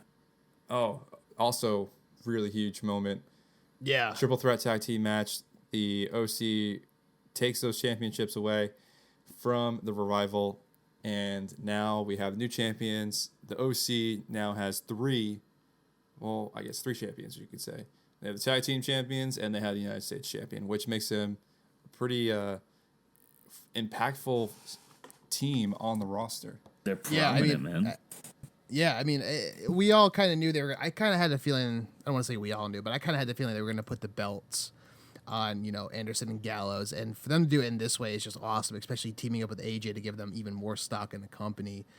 It's just awesome to see them because they haven't really been on TV or utilized that much, and now with the competition on the other hand, they don't want guys to leave, but it seems like they're kind of like they're building up a storyline with them and AJ and making them an even better, if you want to call it the OC. I'm going to call it the club. I don't give a shit. Yeah, no. They're building it. Let's make a petition to not use that name. Yeah, this isn't a Fox mid-2000s drama. It's the fucking club. I mean, let's be real. If you go back to when they were the club before, it was great, but now I think it's even they're once again they're firing all cylinders as heels, and it's great. I just want to go back real quick to that Gauntlet match. I think if I was going to put honorable mentions for a power rankings, this goes into the match. Rey Mysterio in that Gauntlet match killed it. That was the best I've seen Mysterio in many, many years. Maybe since, at least for WWE, I know he was awesome and all out. But I want to give a quick shout out to Rey Mysterio for that Gauntlet match. I think he was like 3 competitors in, then lost to Andrade. But awesome match. Matt, you want to continue on with the review? I think that pretty much sums up what was the best highlights of Raw. I don't think some of the other things that were on there. Can I say something? Because I have to give you guys props. I think it was Matt or maybe Alex. I don't remember. A couple of weeks ago, when I said I hate seeing the whole jobber aspect of the Viking Raiders. And I don't remember which one of you it was that said, yeah, but they're just making them undefeated, like that Goldberg streak show you how powerful they really are. And so now I'm kind of getting it, and I honestly like it. They don't need any more than a minute and 30 seconds to just show you their, what is it, their destruction that they can cause to these kids. Yeah, But see, if I go back to the 22nd where they faced Zack Ryder and Kurt Hawkins, they still beat them, and I think that was a more appropriate way to utilize them. They fought this week Johnny James and Cole Carter. I don't know who those guys are. I don't think they're going to win. Exactly. So that's what makes it boring to me. There's still somehow that, you know, Kurt Hawkins and Zack Ryder can win against a team like that. But it just gets boring to me. I mean, if you like it, then WWE's doing something right. Yeah, I mean, I guess I'm like on the other aspect because I usually talk a lot of shit about that, and now I'm just like, well, you know what it is? Maybe I've just become so used to it that I have to like it because that's the only time I get to see those guys. But I don't know. I'm just curious as to who they're gonna be feuding against. That's not a jobber. Like, are they going to go after the titles with the club, or are they going to go with another tag team? So it's going to be an interesting aspect to see. But I think as far as now, it's the whole Goldberg aspect where it's going to build them up and build them up. But hopefully WWE will capitalize on it soon because there's only so much of the squash matches you can do before people just start to get fucking bored of it, you know? Yeah. So an interesting ending to Raw. I think the last 30 minutes was probably some of the best 30 minutes I've seen on Monday Night Raw in a while. And then incorporates Seth Rollins versus Dolph Ziggler, leads into Brock Lesnar doing an ambush on Seth Rollins, absolutely manhandling him. And, you know, whether or not Seth Rollins took a blood capsule, which the botch guy showed a slow down version of The it. botch guy, yeah. But Is there video of that? there's video. Oh, you if got to send me YouTube that. But, you know, I regardless think he sent of it to that, the group chat last night. Did you? Yeah, you have to check. But regardless of that, I mean, just the amount of F5s and the chair utilized and onto the stretcher definitely brought back some nostalgia and how vicious Brock Lesnar is to me, and just shows me that he is the beast. And I really like that segment. And the guy, when he came back to WWE, you know, previously, he just destroyed John Cena at SummerSlam. That was unique too, and it just, you know, he is unstoppable. I mean, there are times that he can lose, you know, low blow to him, and Roman Reigns has beat him before, and so maybe someone cashes in, or, you know, whatever it is. But he is definitely a scary individual, and I do agree with that. It sounds like you're taking out. You used all that momentum that you got from Bully Ray really shutting you down on Busted Open on Tuesday morning. We gotta talk about that real quick, Matt. What transpired on the serious airwaves, if you don't mind explaining to our listeners out there? I basically said that I felt that Brock Lesnar coming out there and destroying Seth Rollins and nobody helping him just shows that the locker room is afraid of Brock Lesnar. Bully Ray did not agree with that whatsoever. No, not at all. But you know what? Nobody came out to help Seth Rollins. And why? Even his Because own girlfriend did, and she stood there. They had the camera pan to her, standing with her hands on her hips, like she was mad. Like, okay, Natty just came out and attacked you. They did? Yeah, dude, you got to go back. The camera pans over, and you could see her back, and they're like, okay, a couple of weeks ago, you were with him, when he got put in the ambulance. Now you're just standing watching. Like, okay, you just got attacked by an angry Alexa Bliss, Nikki Cross, and Natty. You're saying that when Seth's getting attacked, Becky's in the background with her hands on her hips? Dude, it's like a maybe 5 to 10 second shot, and then you see Roman, because obviously that's Seth's friend, and Roman gets attacked. And one of the biggest things that Bully Ray threw at me was that Roman Reigns is the biggest guy in the company, and I think that he's afraid of Brock Lesnar, and that basically my opinion is that Roman Reigns is a pussy. And this all happened on live air. Matt was the last caller on Busted Open. As I'm driving home from the laundromat, I'm listening, and they go, "Oh, Matt in Rhode Island." And I'm like, "Oh my God, it's him." I was like, "What?" I was at work. Great. Like, Now, literally maybe doing Roman paperwork. Reigns was gonna come out, but he was I'm- getting ready for his Samoan Summit, whatever that was supposed to be. Dude, I'm at work doing paperwork with a truck driver from Quebec, and I'm like, I put it on real quick, thinking he's not gonna know anything, and all of a sudden I'm like, who is this? Like, who is he? Who's talking on the radio right now? And I was like, hey, is that Matt for a second? He's like, so you think Roman's just a big puss? I'm like the loudest Bluetooth speaker in my work, and the good truck driver's like, thank you, have a nice day, and just like walks out the door, and I was like, wait, what the fuck's going on right now? And I was like, holy shit, man, that was the last caller I busted open. And I was like, dude, you should have given us a quick shout out just to fuck with him even more. That would have been A great. hashtag plug. Nah, yeah, well, you know. Anyway, that Brock Lesnar segment rolled right into basically the Samoan Summit, and it didn't happen. There was a little brawl backstage, and a couple people got involved. So that Roman Reigns and Samoa Joe thing never occurred, but they did brawl it out backstage and in the ring, and that was a really fun event for me. Especially, you know, you have the family in there when you have Roman Reigns and the Usos being utilized, and I thought that was pretty cool. And Cedric Alexander's jump off the Titantron, I guess you would want to call it now, or whatever we call the thing. It had to be a good 20 feet in the air. I mean, to jump on all those dudes, it was awesome. Yeah, it was pretty fun. They had the So, OC that's why I out say, there, Drew you McIntyre. This week was actually a pretty successful Raw in my opinion, especially that last 30 minutes. SmackDown, I would agree as well. On Tuesday night was pretty good. You know, it opened up with a really good match between Drew McIntyre and Kevin Owens, which I was kind of like, I don't know where this is gonna go. I definitely thought it was, you know, show stealer. I mean, they had plenty of time to do what they wanted to do, and I just thought, you know, they were all over the place, and it was intense and fun to watch. And that was when I first noticed that the commercial break thing was kind of gone. Yeah, I noticed that. I noticed that as well. It was funny because when that match started, I'm not tired of the McIntyre character, but I was kind of like, oh man, all right, here we go. He's just gonna come out and defend Shane, doing his usual shtick. But then it turned out to be an actual good way to kick off the entire episode. So I totally agree with you on that, Matt.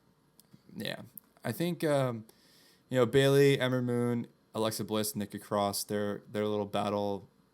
They're just continuing the storyline. I'm not fully buying it, but I'll give credit to the actors involved, and you know, that was a good solid B in my opinion. That match. Solid B.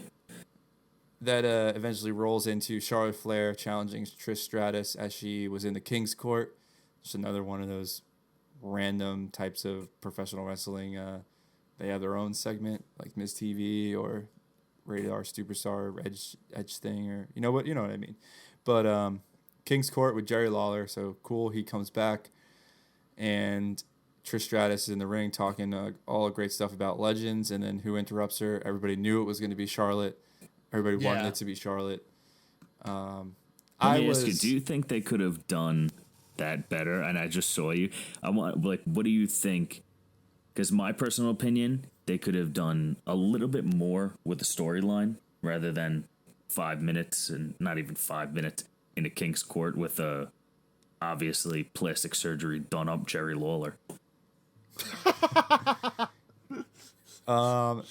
I think that they failed to deliver a really good story that could be told, and they're rushing it.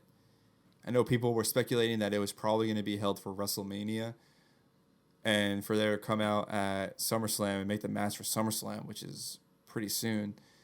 Yeah, I thought it was very rushed. I wish that maybe there's some trash talk on social media, some other things. Well, I mean, she did. She kind of, that night after, Charlotte changed her Twitter handle to Queen of all eras of women wrestling. So that's where it kind of started, right? Yeah, but you mean kind of like planting the seed in a way? Yeah, I mean, if you're going that far to change your own handle on Twitter, I think that's pretty fucking cool. Yeah, but still, I wish that it was more done before, leading up to it. Not 2 weeks beforehand. Yeah, I wish there was more time to tell a story. A match of this caliber, I mean, I'm stoked to see it, don't get me wrong, but there should have been way more build up to this. There should have been way more kind of planting more seeds and more storytelling, because it's gonna be great, like I said, the match wise, but story wise, it's kind of like, oh, that was, to us fans, the smarks, as you want to call it, the smart marks who know what's going on in the business. Like we saw this coming, and we just were like, okay, when's it actually gonna be official? But to the casual fan, they're gonna be like, that's it. Like That speaks volumes to. Did you see the crowd react? I think the show was in Little Rock, right? Little Rock, Arkansas. Memphis, Tennessee. Raw was in Little Rock. Yeah, all right, Memphis. That's why the king was there. Yeah. Yeah. All right, so it's in Memphis. Trish comes out. Okay, little pop. They started Jerry chant during Trish when Trish is out there. You're like, what? I went to a SmackDown or a Raw. When I was like well, they did that 8 years because old. he got the rope for. But still, she did not get Charlotte. a half of a pop as what she deserves, dude.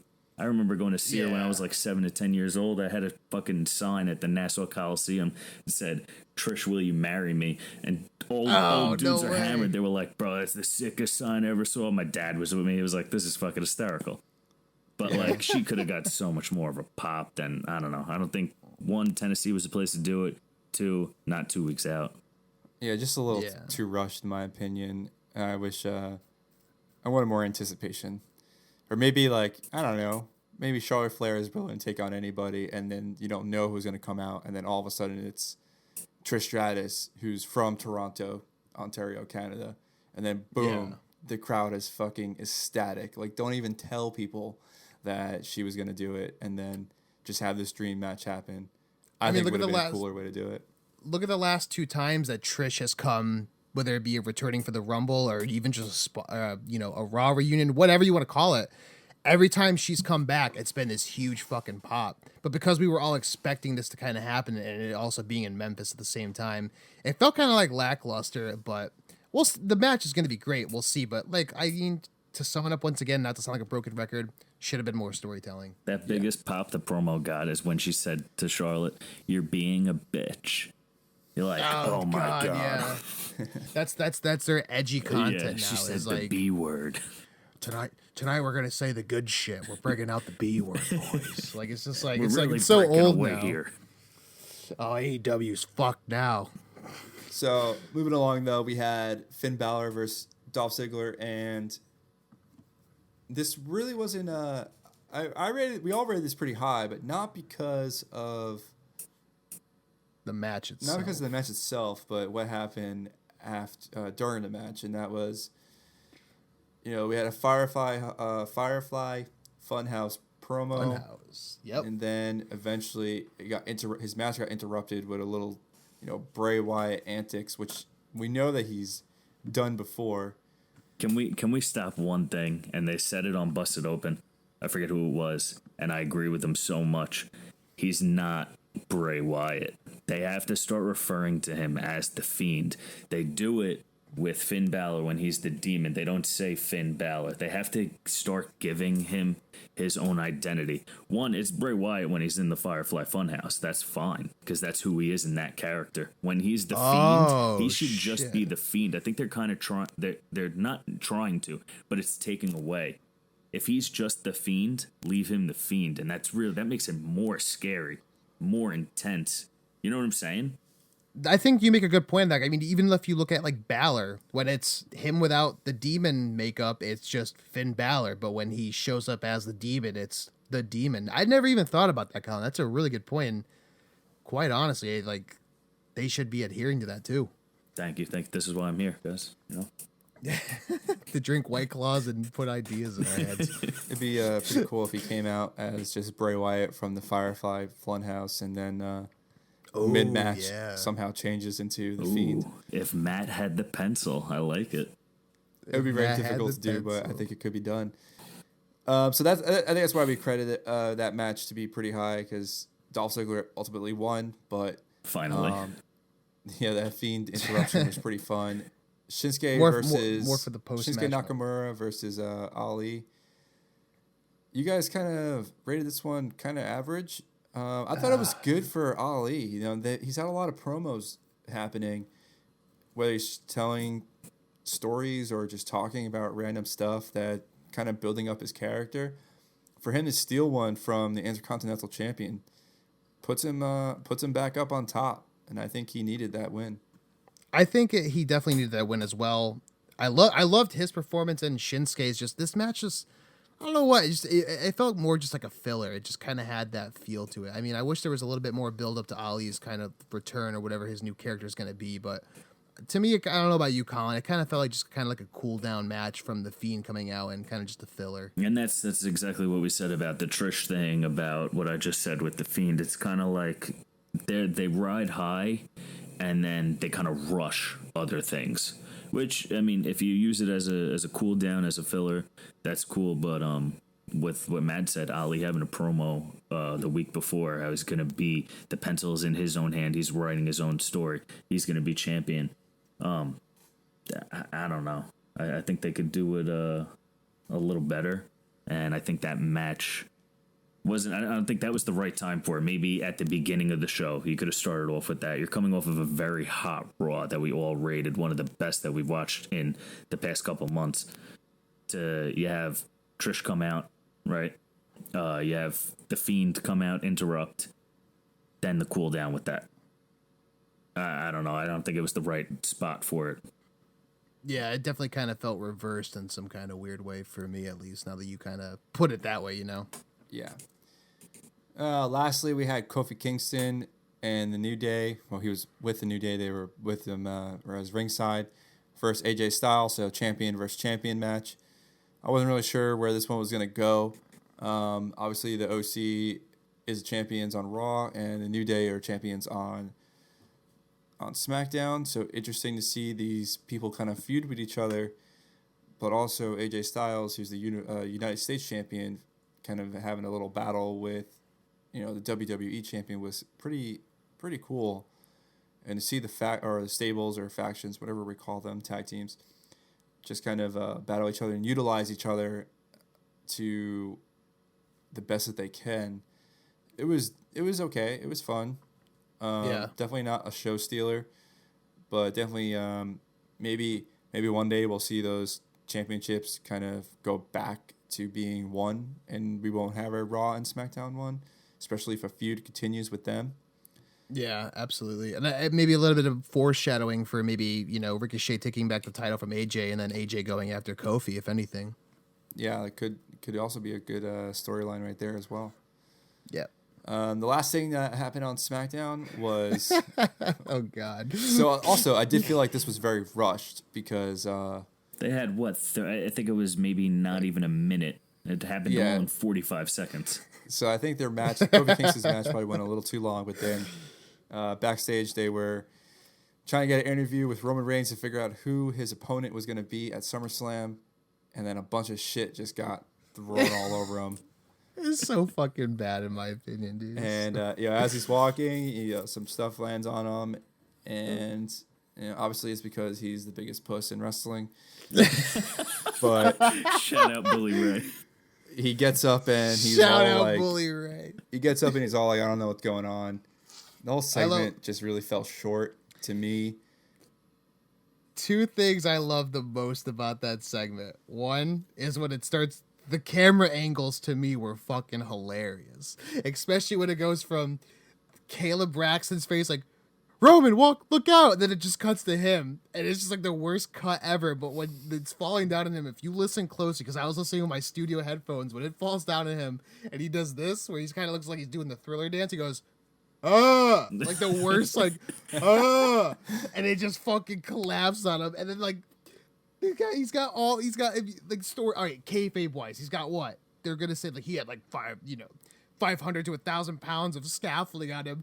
Why the fuck is the cameraman standing on top of the scaffolding to get a shot of him? Bro, he just moves right out of it. I was like, what the fuck? I'm watching. It was shot kind of awkwardly. Yeah, especially when he just started walking to her, I was like, "What kind of fucking angle is this?" You know what? I'll give it to him though, because you could tell how they do the whole Brock thing on Raw, then they do that on SmackDown. You could tell they're trying to kind of change out of that PG era. I don't know if the is the way to go about it, but I'll give him credit for trying. Well, according to WWE.com, the accident was caused by forklift driver error, as a forklift carrying lighting grids was not properly secured. It was also noted that the identity of the forklift driver is unknown. Ooh. So with the unknown, I mean, I have my pick for who I think it was, and this goes back to way back in the day. And Let's all do a pick. Let's all do a pick right now. Matt, you first. Rikishi. Ah! I did it for Hobbs and Shaw. So, you know, he hit Stone Cold with that car, right? So He did. That is He true. did. Yeah. he's a bad man. I'm a bad man. I'm a bad man. Colin, who are you taking? A for this one? Hornswoggle, 100%. Is it Drake Maverick or Hornswoggle? No, actually Hornswoggle. The reason why he crashed into all that equipment is because he couldn't see over the steering wheel. All right, just like he was the Raw GM. Because they didn't know what to do with that anymore. They just said, oh, it's Hornswoggle. Yeah, okay. Alex, who you got? Great Khali. Uh, He picked up the forklift and threw it at the scaffolding. That eventually fell to Roman. That was the error. And that was actually him in the background going, "Ah!" he was fucking celebrating. Because he doesn't speak English, he just speaks that giant language. He speaks Punjabi. All right, Oh my god. Well, to moving finish on. off our review, as we're wrapping up here, is NXT for this week. Again, solid product put out. Opens up with Tyler Breeze versus Jason Riker. First off, Jason Riker is absolutely massive, absolutely jacked and that ripped. dude is a fucking built like a brick shithouse, dude. Especially when we saw him live at Takeover, I was like, holy fuck. Yeah, he's a fucking monster. Tyler Breeze was able to overcome this challenge and win in this match, however, ambushed by the Forgotten Sons. Although, surprise, Fandango came back and helped him. Which I hope they get rid of that song. Like, he obviously is way more badass than that character. I remember I saw him at a Raw in 2013 or 12. No, it was 2013. And this is when he was still doing his whole, Dancing with the Stars gimmick where he comes out and they got the streamers on the stage. And I remember I was watching, I went there with my family and like, I like Fandango, but my stepdad's like an old school 80s Hulkamaniac. Like, what the hell is this shit? This is bullshit. I just remember, I'll never forget my mom going, I like him. He's such a mom comment. I love that. She goes, I hope he wins. That's great. I was like, that's the last thing. I hope they never get rid of him. Oh, I hope he danced his way into my mother's heartstrings, and I hope he never gets out of them. Oh my God. He's the fucking man, dude. I like him. I hope he wins. Continuing, we had the continuation of the breakout tournament. Yes, Cameron we Grimes versus Branson. Is it Branson Reed? Bronson. Bronson Reed. Reed. Strong Bronson. Australian strong style. Not the best breakout match, but definitely letting Cameron Grimes stand out as probably one of the individuals who could win this tournament overall. Yeah, I I definitely thought it was not a bad match at all, but it definitely kind of showcased more of Cameron Grimes, in my opinion. And I had one ultimate problem with NXT as a whole. I think this episode, compared to like the past 3 weeks, actually fell a little flat, and I think it was due to the audience. I don't know how many segments they tape at one time at Full Sail, but you could see the audience is so flat. And even it got to I the mentioned that announcers. to Matt. Yeah, I not to interrupt. I'm sorry, Colin. Before I lose my train of thought, I actually, before you got on the Skype call with us, I was talking about he was catching up with Dunn versus Strong, the main event. I remember telling him, like, dude, it was a great like takeover almost style match. It was awesome. I said, but the crowd was just dead because you could just tell they've been there all day for these tapings. And So that's why, like, even throughout the whole show, like, and that's what we love is that NXT Universe crowd, like, doing all the, the fun chants, getting really into it. When you hear during Shayna Baszler has her when she addresses the NXT Universe, you hear this like 7-year-old kid, Shayna, you suck, for like 5 minutes. God. And I'm like, bro, like, you shouldn't even be able to hear that kid. It should be so loud. Yeah. When we saw her could in hear it. Connecticut at Takeover, how loud were we? I think I broke my hand hitting the side of the wall. I totally just remember that now. It's like she's cutting a promo. You just hear like, Oh my! you're just It like, was, all right. that was But terrible. I was like, all right, give it the kid one time, maybe two, and then it just kept going on and on. And I just wanted to like grab that parent by the shoulder and be like, shut your kid Yeah, up. I mean, you gotta do something. You realize he's echoing throughout the whole studio. You're like, God damn, dude. Full Sail was just this kid's playground for the fucking match. Well, that was the next segment on NXT was that Shayna Baszler addressing the NXT universe, and then eventually Maya Yim came out and interrupted her, kind of just setting the ground for what's about to happen at Takeover, and it was a pretty good segment, I guess. Pretty average. But the last match of NXT and the last thing that we're going to wrap up with is Pete Dunne versus Roderick Strong.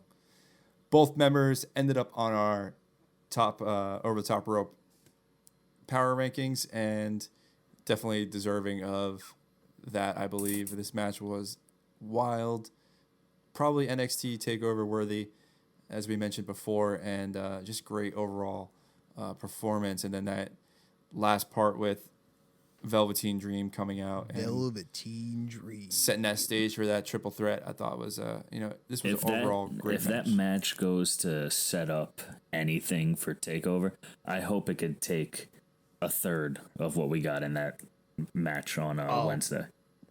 Absolutely. That's what I was thinking about. I was like, man, like they put on like a Takeover style singles match just on a taping. This is fucking awesome. Then I remembered when the Velveteen Dream came out, I was like, oh fuck, that's right. Like it's gonna be a triple threat. And I was like, dude, this match. I mean, we all look forward to Gargano and of course, Adam Cole, but I think this triple threat match, especially setting it up from what we've seen from these two this past week, I think that's gonna be the match of the night, and I will predict that right now, in my opinion, because it's just you get the Velveteen Dream mix in there too. Like, bro, come on, like that's gonna be fucking awesome. I think it's it. I think that's it. Yes, guys. Well, once again, thank you to everyone for listening to our illustrious episode 5. We want to thank everybody for following us lately on Twitter. We've hit, I think, 1,200 followers now at this point. We want to thank everyone for listening on there. Of course, don't forget to follow us at Twitter at HTRW Podcast. You can follow me on my personal Instagram at couple_of_Tatoes. That's TAYTOS. Matt, would you like to plug your stuff real quick? I am at yo_Cali, and that is pretty much for all social media you can find me at. And I got project_Collin. I think that's on everything. Instagram, it might be 2 underscores. You'll find me all over Hitting the Ropes Twitter anyway, so. Absolutely. Well, guys, we want to thank everyone for listening once again to episode 5. As we mentioned earlier in the episode, we'll be having new segments like Who Is, and of course, Dead Man in the Envelope, and of course, our Over the Top Rope rankings. We'll see you for episode 6, and of course, the live stream at least for that weekend for NXT TakeOver Toronto. And we'll see you then. Thank you so much, everyone, for listening.